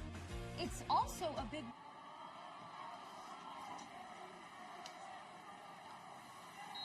Touchback for Green Canyon. Game Night Live is powered by Utah Community Credit Union. Celebrate 25 UCCU branches across the Wasatch Front and enter to win a Jeep. UCCU, love where you bank. Thank you to UCCU for bringing Game Night Live to you each and every week during the high school football season. Green Canyon will start this drive at their own 20-yard line. And we have entered running clock. A running clock situation here in the second half. 35-point lead.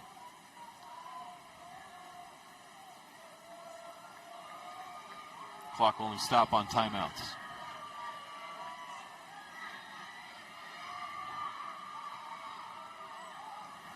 Monk throws. Another catch for Schramm.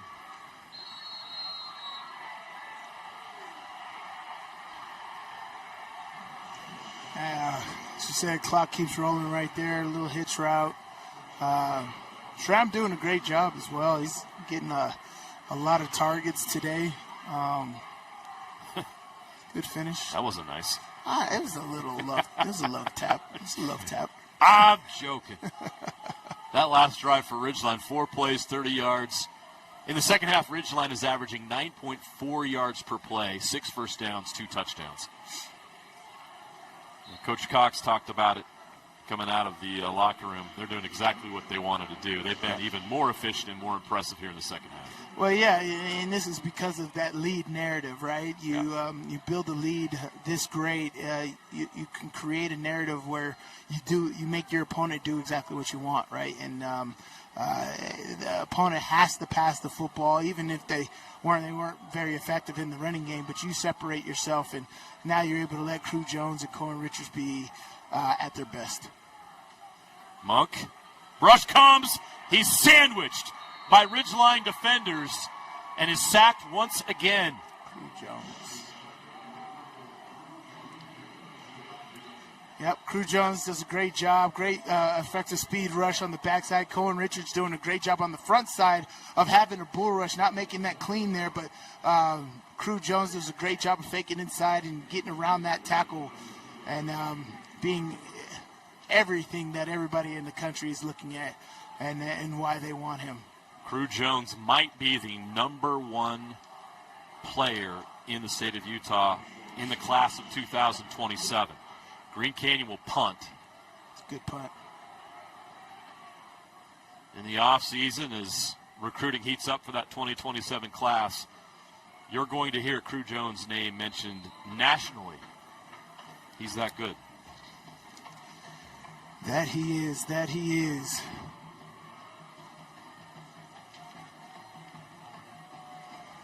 Now Ridgeline has this running clock, so I expect them to continue running the football, but they come out and empty, so that's not going to hold true. Crew Jones now has 14 sacks on the season. Cohen Richards is up to 16. They've both been active here today. That's a lot of sacks. Mm-hmm. This defense has been phenomenal all season long. Dally in trouble, throws over the middle. Catch is made. Graham Livingston! Livingston to the house! 55 yards! And he's going to put an exclamation point on this championship party. So here's the thing. This is all Nate Dally right here. Absolutely terrific. Of course, Graham Livingston in the open field. But this is empty formation, so you tell your defense the ball has to come out quick, right? The quarterback's not going to have much time.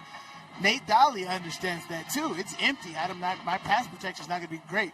Look how much he drifts. That's not a normal 5-step drop. He drifts. It gives himself more time for Graham Livingston to come out and open over the middle and deliver a pinpoint pass and allow Graham Livingston to get around the corner and score a touchdown. Absolutely outstanding job by Nate Dally right here. This is what they've been doing to people all season, folks. Look at this. Watch him drift here. 5-step drop. Keep dropping. Keep dropping. Drops. Allows Livingston to come open. Make a guy miss in the open field. And next thing you know, you're untouched in the end zone. That is a BYU commit, folks. Great job here. 5-step drop right there. Oh, keep drifting. Great job by Dally at buying himself enough time to find this. I think he really has Livingston in his mind every single play. Of course. So I would too. Look at him drift here, keep drifting. Graham comes open, make the guy miss in the open field. Which is great play design. Yeah, I'm putting that on my highlight tape. If you're an offensive coordinator, Sly, you can give Graham Livingston a chance for a one-on-one matchup. You take that every single time. Every single time. Every single time. And there's so much more he can develop in college, and hopefully A-Rod and BYU coaching staff does a terrific job with him. But he's an outstanding player and a guy, one of those quiet leaders that you want to build around, right, and give him every opportunity to succeed. 42-0. Ridgeline leads Green Canyon.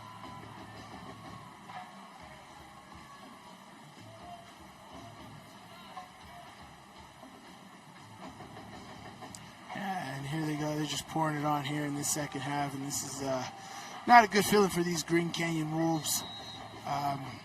They came into this game extremely excited and motivated, 14th seed in the playoffs. But this Ridgeline team is on a mission. They've said that all year, and they're definitely showing it today.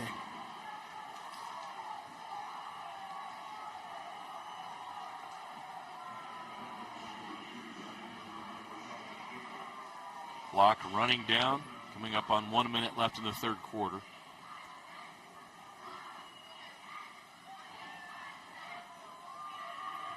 It's Sly. It's been crazy to watch Ridgeline. We've had a chance to see him multiple times now this season, and there's just nobody coming close in 4A. And even Brighton, they crushed Brighton on the road this year. We a saw team that them made the 5A state semifinals. Right, 5A state semifinals last week, and they did a terrific job. Had a chance in that game against Springville, and and Ridgeline just handling them extremely well. And this well-built football team, well-coached, great athletes, and I think these kids do a great job of implementing the game plan and executing on that. So a great stat here. Thanks to Tyson Ewing for running stats for us today, remotely. Deep shot, incomplete. That last touchdown by Graham Livingston places him second all-time in state history in career reception yardage with 4,988. He's now tied with Noah Kerr for career touchdown receptions at 50. Wow. Third most in state history. So this young man is elite, and he's making history and placing his name amongst the best in state history. That is the end of the third quarter. Ridgeline leads Green Canyon 42-0. The Riverhawks 12 minutes away from their second perfect season and second state title. We'll be right back after this. One of those long days working on your feet? Turn your aching feet to happy feet at Salt Lake Running Company. Our award-winning trained staff will provide a custom shoe fitting that will help you find the shoes, inserts, and socks that will make your workday the best it can be. Locally owned and operated for 30 years, SLRC offers rewards, training groups, races, and free community events. Visit us in-store or online today at slrc.com. Your work feet and workout life will get a boost. Welcome back to the UCCU Savings Spotlight. Today's play of the day goes to Becky, a single mom who just got her son Max a youth debit card from UCCU. This is a big win for Max, who knows that UCCU mobile banking makes it easy for his mom to add money to his debit card anytime. It's also a big win for Becky, who knows it also makes it easy to monitor her child's spending anytime. Final score, 1 happy son, 1 responsible mom. With the assist from UCCU.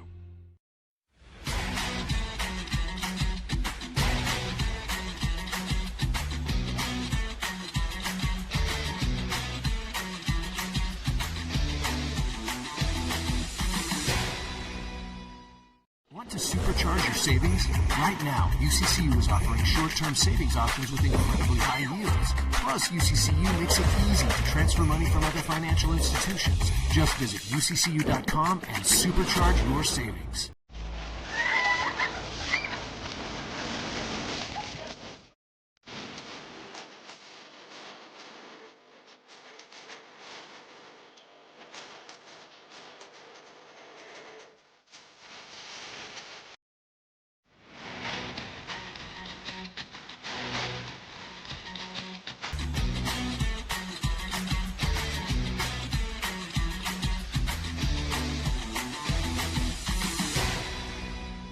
Supercharge your savings?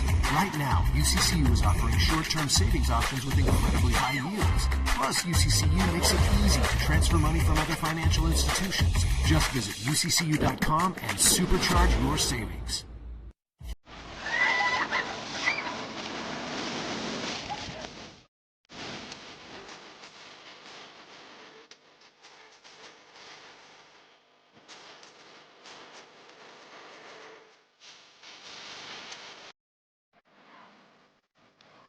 Welcome back. We mentioned Livingston becoming second all-time in career receiving yards.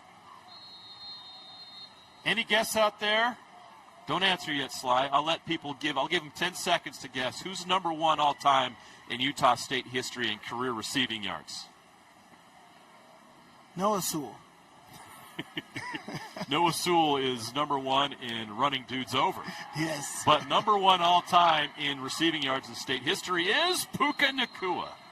5,226 yards, the most receiving yards in Utah State history.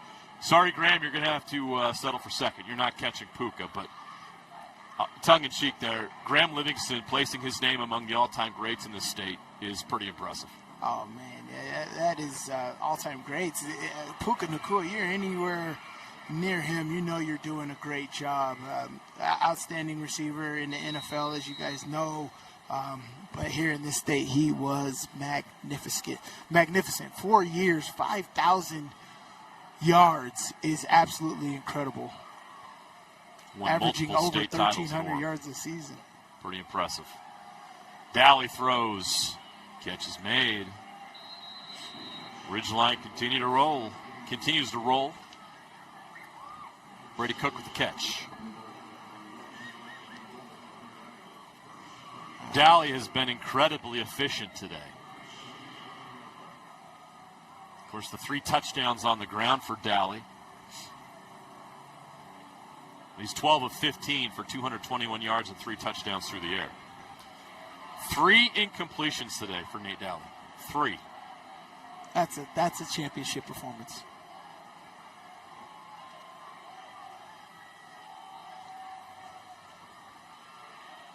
You say 6 total touchdowns in the state championship game. 3 incompletions. Absolutely terrific job by Nate Dally. It's Fia time. Let's add to that. Oh, no, that was... Crosby West is in now running as well. Yeah, it was Crosby West had a good semifinal game at running back. So West in for Fia. give him some carries. West, the senior running back, also handles kicking duties.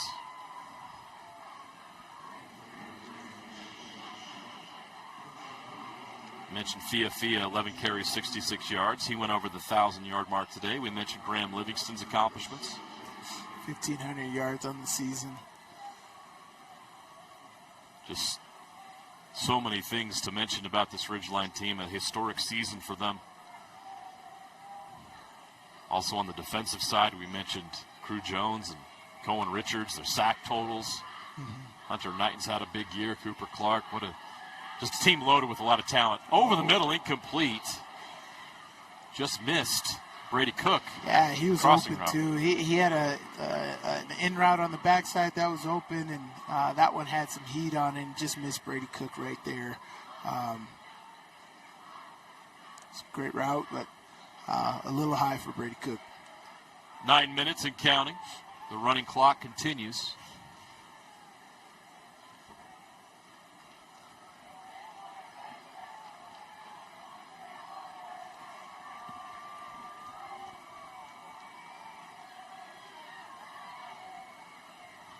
Dally.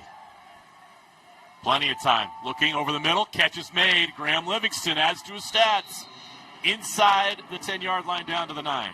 Yeah, so another 11 yards right there. 135 yards on the day. 2 touchdowns, and that's over 1,600 yards receiving on the season. 21 touchdowns for Graham Livingston. And Noah Dally with the lefty looking outstanding in the pocket. Great eyes downfield and stepping into throws. That operation has been there for the last 4 years for this Ridgeline team. First and goal from the 9. Livingston in motion. Dally looking to the end zone. Throws. Wide open. Caught for the touchdown. Brady Cook. And the Riverhawks have put 48 on the board. And now 7 total touchdowns here for Nate Dally. Absolutely terrific day.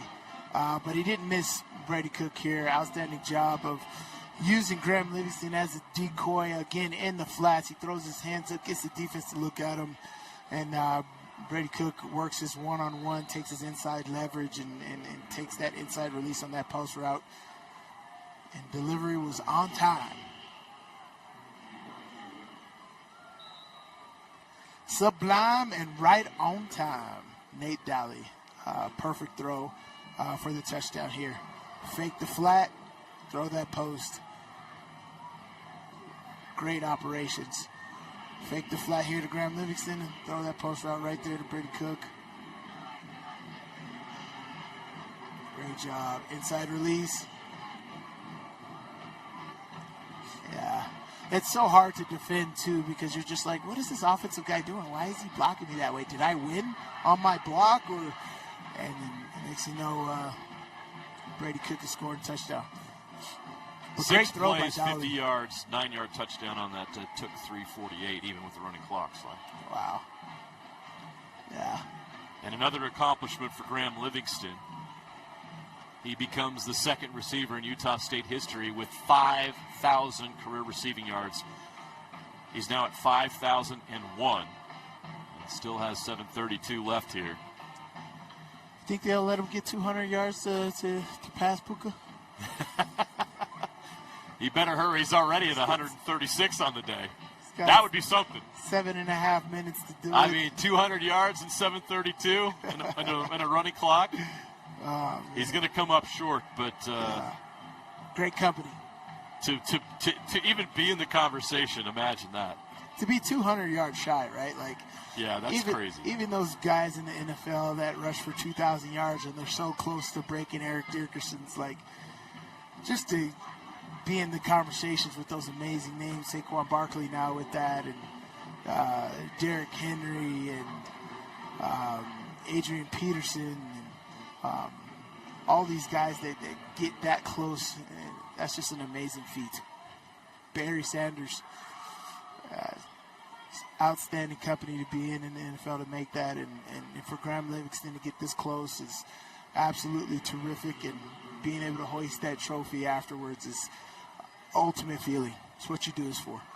Well, to be able to do that and accomplish that, you basically have to be a starter for 4 years. Yes. You've got to play in a prolific offense. Yes. That provides you with those opportunities. You got to stay healthy. I mean, so many things have to go right for you to be able to achieve that. So, and all his teammates should be proud of that as well. Nate Dowley should be proud of that. He's been his quarterback all these years. Yeah, you got to average about 1,300 yards a season. That's pretty good.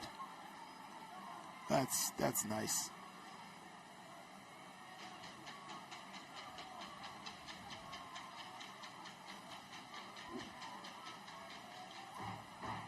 Giving thanks to Tyson Ewing for the stats today, the voice of Utah women's basketball. He's in Connecticut getting ready for that. But some more interesting stats. Career receiving touchdowns all time. Number 1 is Puka Nacua with 58. Number 2 is Cody Hagan, who now is the receiver for BYU, the former Corner Canyon star, with 51. And then tied for 3rd is Noah Kerr, also of Corner Canyon, and Graham Livingston of Ridgeline at 50. So he got to 5,000 receiving yards today and 50 touchdowns. What a career for Graham Livingston. That's awesome. Awesome job. We know exactly what Cody Hagan was able to do over there at Corner Canyon. Absolute juggernaut. Puka Nacua speaks for himself. But Graham Livingston, outstanding career, and I hope for many more great years, except for when you play Utah. Monk rolling right. Gets a few yards. Is taken down at the 23-yard line. Under 6 minutes to play. And Monk, just a junior, folks. He's gonna. This Green Canyon team will be interesting next season. They will be. They got some seniors leaving, but they got some key parts that are coming back, and Ethan Monk is going to be at the helm of that on the way back here.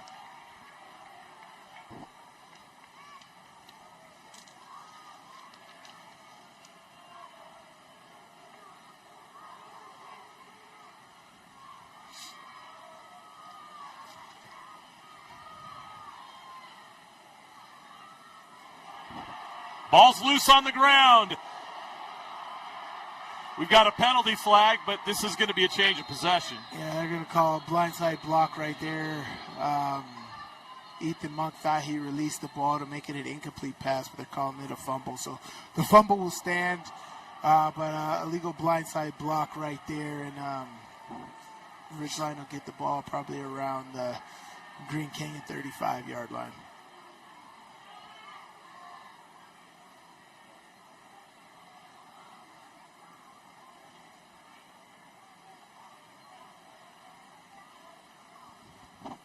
Let's see here, again, this relentless pressure. Great job right there by Landon Perkins playing that middle line. It's a fumble recovered by the defense. Personal foul, blindside block, defense, 15-yard penalty for the spot of the foul. First down, Ridgeline. Yeah, those are blocks where back in the day they were on your highlight reel, and now it's extremely illegal.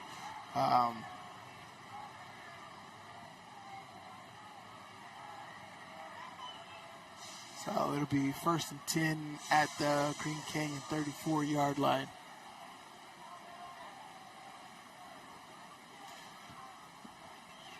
Well, yeah. If they pass to Graham Livingston, he can get 34 more yards added on top of that. Maybe make him to his 51 touchdowns so he can tie Cody Hagan. All the endless possibilities here. An absolutely terrific day here by Ridgeline. This is exactly how you make a statement on such a great season. 1st and 10 from the 34. Crosby West on the carry. Up to the 25. 4:45 and counting until Ridgeline gets to celebrate another state title. Yeah. minutes and 30 seconds ticking.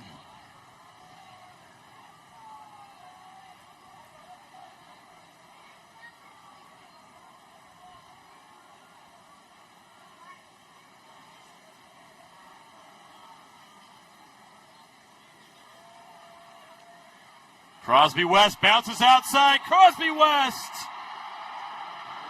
He gets to add to the total. I know the score is what it is, but you got to think about this for these seniors. Yeah. Right? And Crosby West being one of those seniors and being able to get into the end zone. And he's going to be 15 years down the road and telling guys about this season. Right, and how he got in the state championship game, and he put points up on the board, and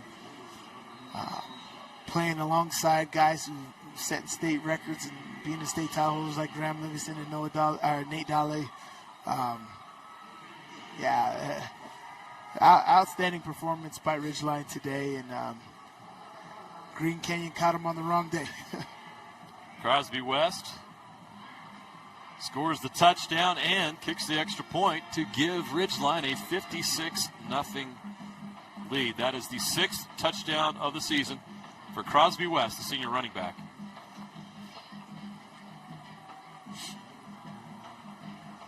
It's 49 rushing yards for him on the day.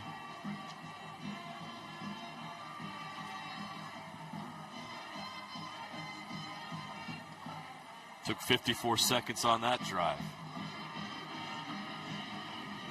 We'll take a quick break. We'll be right back with the completion and celebration after this.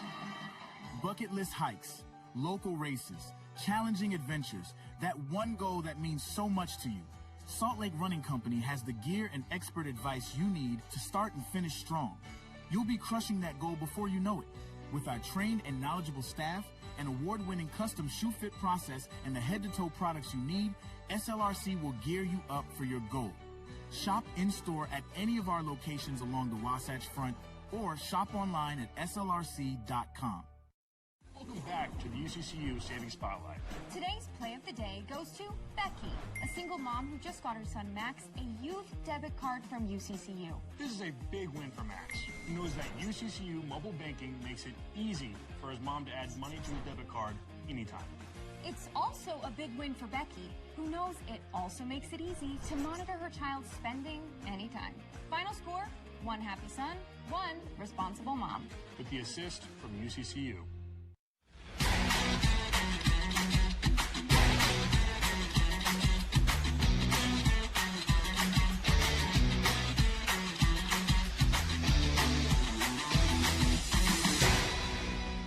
Want to supercharge your savings?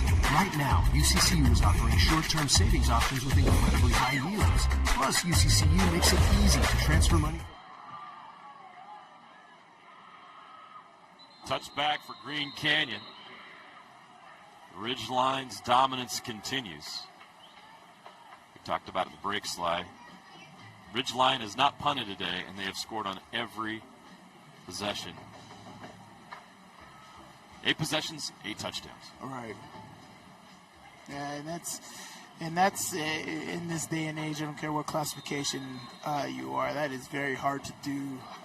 Every possession to reach the end zone, but that is exactly what this Green Canyon team is all about. They have done a terrific job of putting teams on their heels and making them feel the pressure, just like this right here. Another sack for that Ridgeline defense.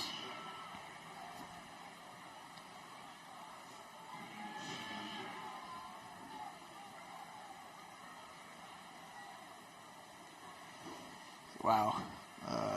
Again, this defensive front right here, right? It's not one. Cohen Richards, man, I'd be all over. He plays like Lamar Woodley for me, right? Yeah. He's like, hey, I'm getting around the quarterback. Even if James Harrison has him wrapped up, I'm touching the quarterback. That's my half sack right there. And Cohen Richards doing a terrific job. Matt Alice, that's 2 sacks he's had today, so he's getting in on the fun as well. Yeah. Some more interesting stats. Nice run there. Eli Wheatley's been quiet today, but he gets a carry there. Utah High School career touchdown passes. Number 1, Bryson Barnes, 137. Maddox Madsen, 130. So Barnes, starting quarterback at Utah State. Maddox Madsen, the starting quarterback at Boise State. Number 3 is Nate Dowley with 128 career touchdown passes. Again, 4-year starter. That's what it takes to enter into that territory. Dowley also ties a record for a high school state championship game in Utah for most touchdowns in a state championship game, combined 7. Wow. That's a heck of a stat right there. That run by Crosby West was the only touchdown that he was not involved in, either pass or run. Dowley, 15 of 19 today, 256 yards and 4 touchdowns. And, of course, the 3 touchdowns on the ground, so 7 total. We're under a minute to play. They're going to talk about this Ridgeline team for a long, long time. And they got some good talent coming back next year as well. Fia. Crew Jones. I mean, there's a lot to be excited about for the future as well. But today, they're going to celebrate one of the greatest teams we've seen in the state's history. And folks up in Cache Valley can argue whether or not this team was better than the 2021 team. We'll leave that to you guys. Yes. Let me tell you, this program under Travis Cox is a juggernaut in 4A. And it is showing no signs of slowing down. No. Final seconds will tick off the clock. We have a Gatorade bath underway on the Ridgeline sideline. And that's the game. And that is it. The Ridgeline Riverhawks have achieved perfection once again. They are 4A state champions.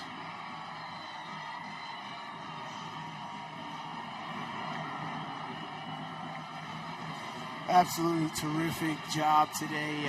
You can't say enough. This is such a happy feeling. I can't say that I ever know what this feels like, right? I never won a state championship, but watching these guys year after year celebrate this and just knowing the totality of work that you were able to put in and for it all to culminate to something this great, this outstanding, well-coached football team, and so much to be happy about and celebrate here at the end of the day. Great job by Ridgeline. Ridgeline completes a perfect 14-0 season, and how about this? This is the largest shutout in a state championship game in Utah high school football history since East shut out Payson 79-0 in 1919. We all remember that day. 56-0.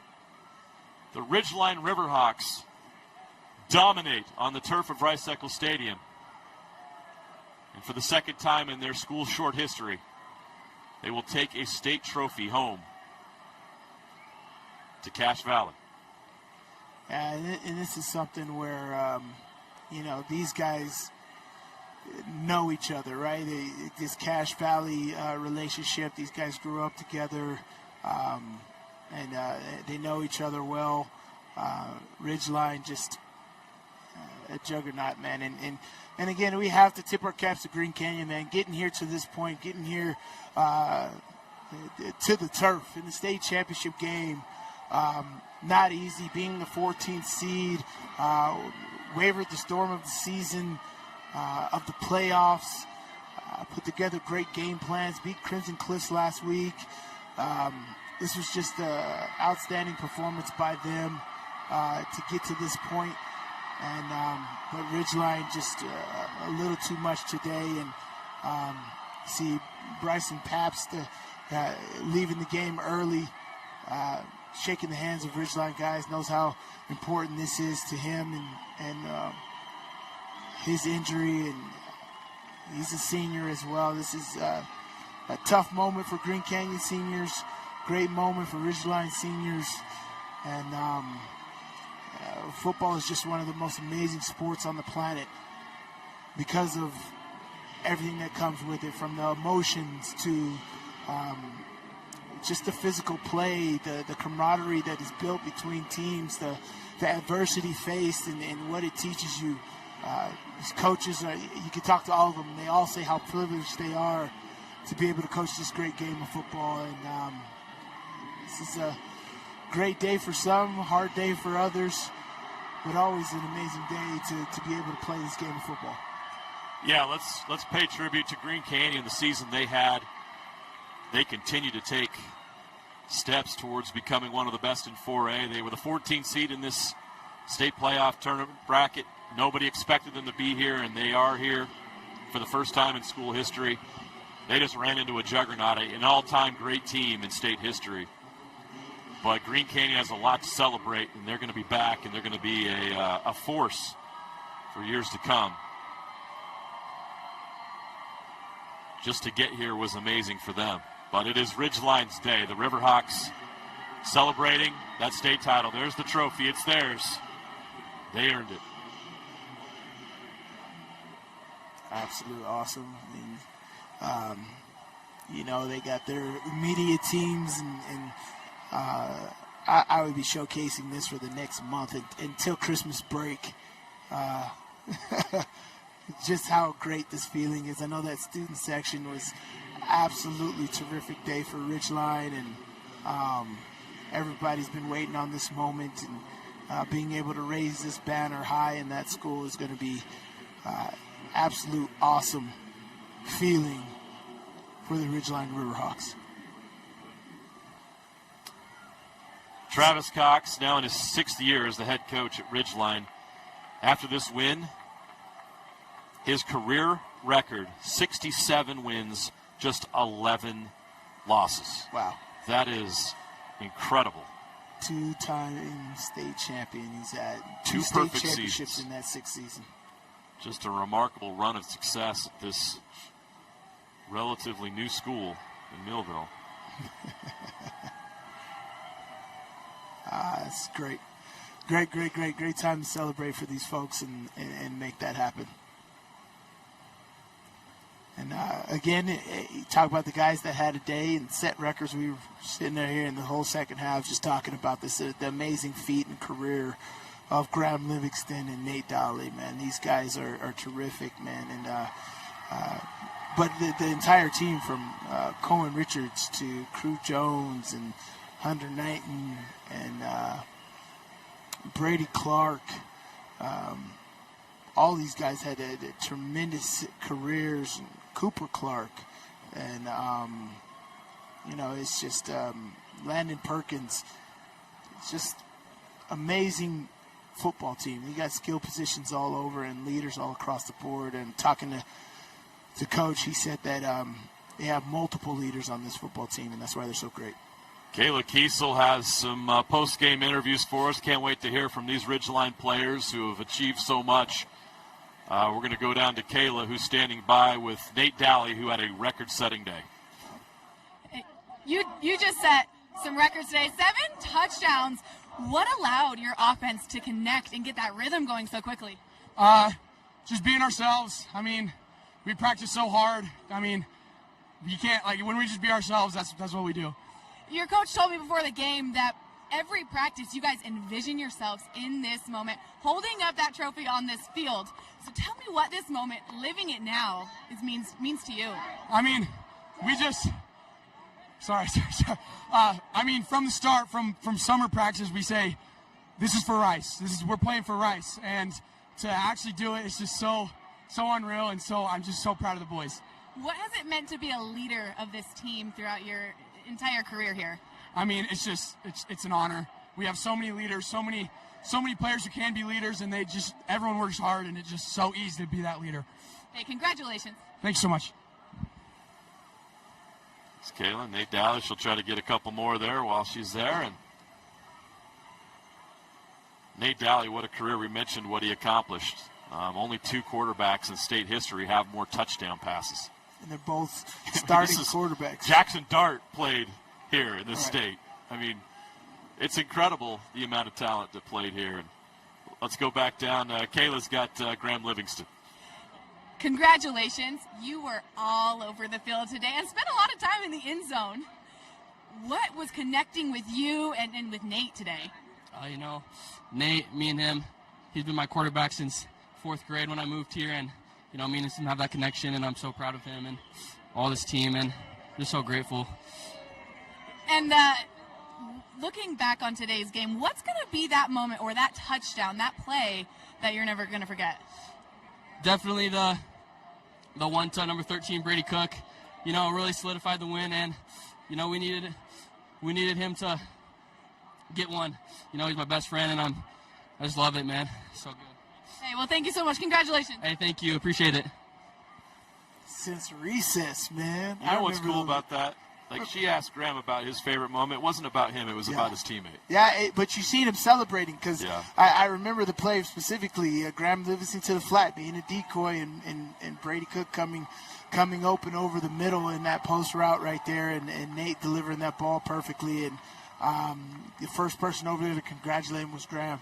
And so, yeah, man, this is, again, the camaraderie, the chemistry that you build in this, and Graham talking about him and Nate being a connection since 4th grade. I remember those recess days where we're out there drawing up plays. Everybody's doing sevens now, right, where they got a playbook and they go do it. We're drawing plays up on our hand. You do this post route, you do this out route, and that great combination will get the defense all mixed up. And they've been doing it since playground days, man. So absolutely terrific to see them do it here at Rice-Eccles Stadium. Tons and tons of unselfish guys on this football team. This is special and such a happy moment. Seeing everybody jump up and down and get little brother in there. Oh yeah. Share the moment with your family. It's pretty cool. Oh yeah. He's in there. That's gonna be the next great Riverhawk right there.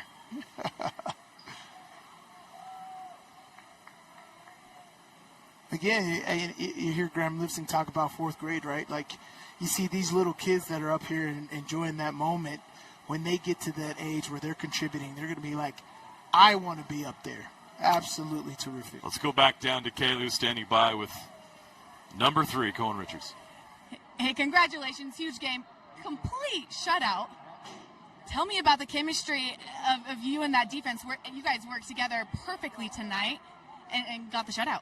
Well, it all starts in practice. We always practice really hard, and we go against the 1-0 a lot, so that helps a lot. And we've played with each other for a really long time, so I think that always helps. You put a lot of pressure on. What were you reading on their offense that allowed you to have so much pressure on the edge?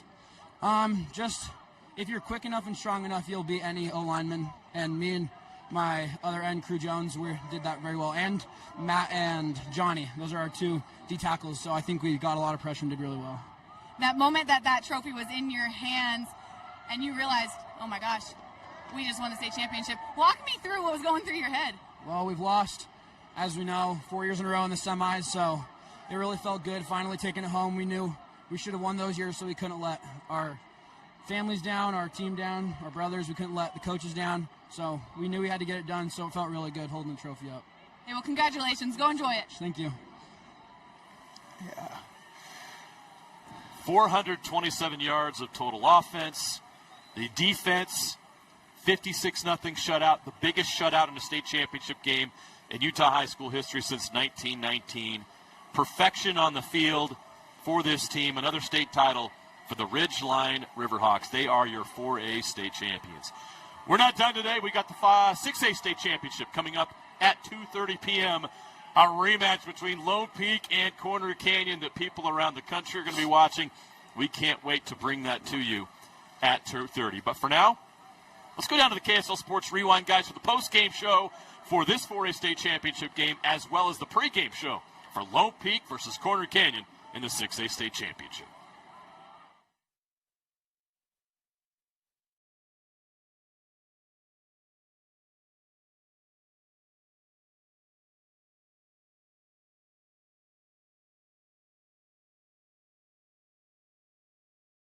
Welcome in Rice-Eccles Stadium, our 4A championship post-game show. Dane Stewart, Moose Bingham, and Jeff Hansen there on the end.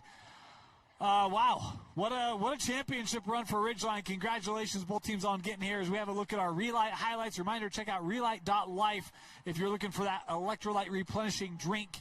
Get 10% off your order with a promo code KSL10. But, fellas, look, this was the game early on. Green Canyon was in it. We talked about in that halftime about the importance of that fourth down, the missed field goals, missed opportunity at the end. And Ridgeline just runs away with it, as they have all year. I mean, Ridgeline, this was one of the more impressive state championship games I've ever seen. Probably the most complete team effort, complete team dominance. You see it from every phase of the game. Offense, defense, special teams. We even saw a kicker sighting, which I thoroughly enjoyed and loved. But every single thing was clicking on every cylinder when it came to Ridgeline football on this day. Yeah, it feels like it was the perfect period at the end of the sentence for this group. This Ridgeline team with that core of Dolly and Perkins and Livingston, they've been together for a really long time. Hammond, I mean, there's a half dozen names that we could throw in there. And for them to get here and then to play like this is what everyone kind of expected of Ridgeline for the last couple of years. They came up short.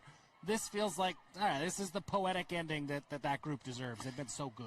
And just, we'll talk a little bit more about that as, still kind of catching up from our first half highlights here. I thought Dolly played spectacular today, had the rushing touchdown, really ran this offense extremely well. We talked about how well they were able to move the football in that first half. He played well last week. He looked different level today, speaking of Nate Dolly for Ridgeline, didn't he? I mean, last week he was okay. He seemed a little flustered at times. This week he looked calm, cool, and collected. He was as cool as a cucumber when it came to running this offense, and he just was seeing things from a coach's point of view. He is getting a lot of 1AA offers, but I think he's an FCS, FBS talent at the end of the day from what I saw today. Just so exact in everything he did. Yeah, you can tell he's a guy who's played a lot of football in this offense. He was really comfortable. He was in command of everything that he was doing. I continue to be impressed with his mobility. He's a better athlete than I think most people realize. And that was on full display. The way that he's able to maneuver in the pocket, outside the pocket. They use him a little bit in that quarterback run game, especially in the first half. Nate Dolly's a special player, and we've been able to watch him these last few years put up just crazy numbers. And this was, like I say, the performance that he really deserves after the career that he's had. He was fantastic today. Love that catch by Schramm. And this, this felt like maybe the opportunity for Ridgeline to stay in this game. They couldn't connect here right before the half, and then second half, it's where Ridgeline just really turned it on.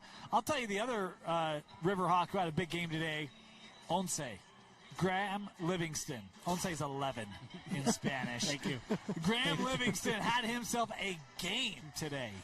I mean, he needed that exclamation point to end his career. He is going to BYU, to Jeff's excitement, but with that, he does everything right. He catches the ball. He is a Parker Kingston type player, but I think he could be even better. It's like if you combine Parker Kingston and Britton Covey, you get a Graham Livingston. And that's a phenomenal kid to have on your team. I love the way that he was used today from Ridgeline. I mean, he's so good as a passer, and you could see just his understanding of route concepts and his ability to create space is special. But I used him in that run game a little bit as well. He had a couple of fly sweeps, really showed off his athleticism. Again, another player who's had just a spectacular high school career that was really only lacking one thing, and that was that state championship ring, and he put on a big performance on the biggest stage, and now he gets that ring. Really, there's nothing you can look at in his career and say, well, I wish that. Like, no, Graham Livingston has done everything that you want in a high school wide receiver career. Absolutely spectacular game today. That one was kind of an exclamation mark, the little shimmy shake at midfield and then down the sideline to take it away. Look, this Ridgeline defense was suffocating. We knew how good Green Canyon's defense was, and we've known how good Ridgeline's defense was. The Ridgeline defense today outplayed the Green Canyon defense. Crew Jones. Jeff said he was going to be mad at me. We got it resolved. It was very amicable, you know. Yeah. But this is a big cat. I mean, he came over and he jumped up here. First of all, he climbed up this wall like it was nothing, and then he's standing there like, wow, that is a big kid. Crew, I apologize for ever picking against you, man. That kid was big, and he was a monster today. I mean, he lived in the backfield. He got very well familiar with Monk, and Monk doesn't want to see him right now. Crew Jones is a special football player, and it starts with him up front for Ridgeline, but really that entire Ridgeline defensive line, they were all in the backfield. Yeah, they were. Crew kind of sets the tone, and I think the way that he loves to play football, and every rep he's going all out, when you're as good as he is, and you're in that, that position group, if you're playing alongside him, it's like, man, I can't not go 100%. And you see that from your leader setting that tone. Everybody else kind of rises up to that, and that entire group was good. They really dominated the line of scrimmage, that Green Canyon run game, with the exception of some Ethan Monk rollouts and where he kind of scrambled. There wasn't a whole lot of run game to speak of. The Ridgeline defensive line controlled the line of scrimmage. It was great. It was a great performance, and Crew Jones, great kid. A fantastic season, fantastic, really high school career. He's still got another year to continue to grow into that big body. He's a special football player. He's gonna be playing football for a really long time.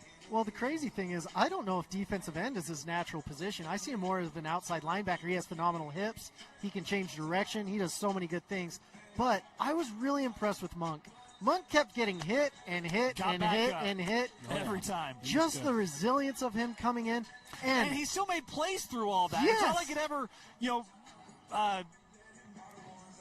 discombobulated. It like feel he was still locked down. in. Yeah. No, and he was doing it through huge adversity, and I was like, he's getting the throw off, and then bam. Yeah. But really impressed with this Green Canyon team. Really, this whole entire classification was a race to second place from day one. Well, I want to talk about Green Canyon because this is a 14 seed who gets their way to a state championship game. Jeff, you made a comment before we come on. Second place in 4A is really like first because everyone knew how good Ridgeline was. But, man, speak about what this Green Canyon team did. Year started a little rough. Obviously, they're in the same region as Ridgeline, so they already had to go through them. But, man, to get through the playoffs they did, they had to go on the road down to St. George. Man, just an incredible run by Coach Tau Ely's group. Yeah, just a team that played really, really well down the stretch and really kind of embodied what you want a football team to look like. That they went through some adversity. There were some injuries. There were some ups and downs to start the year. Guys had to step up. They had to live up to that role and that expectation and meet the standard that Coach Tau Ely has. Then they did. Then they came together. 14 seed.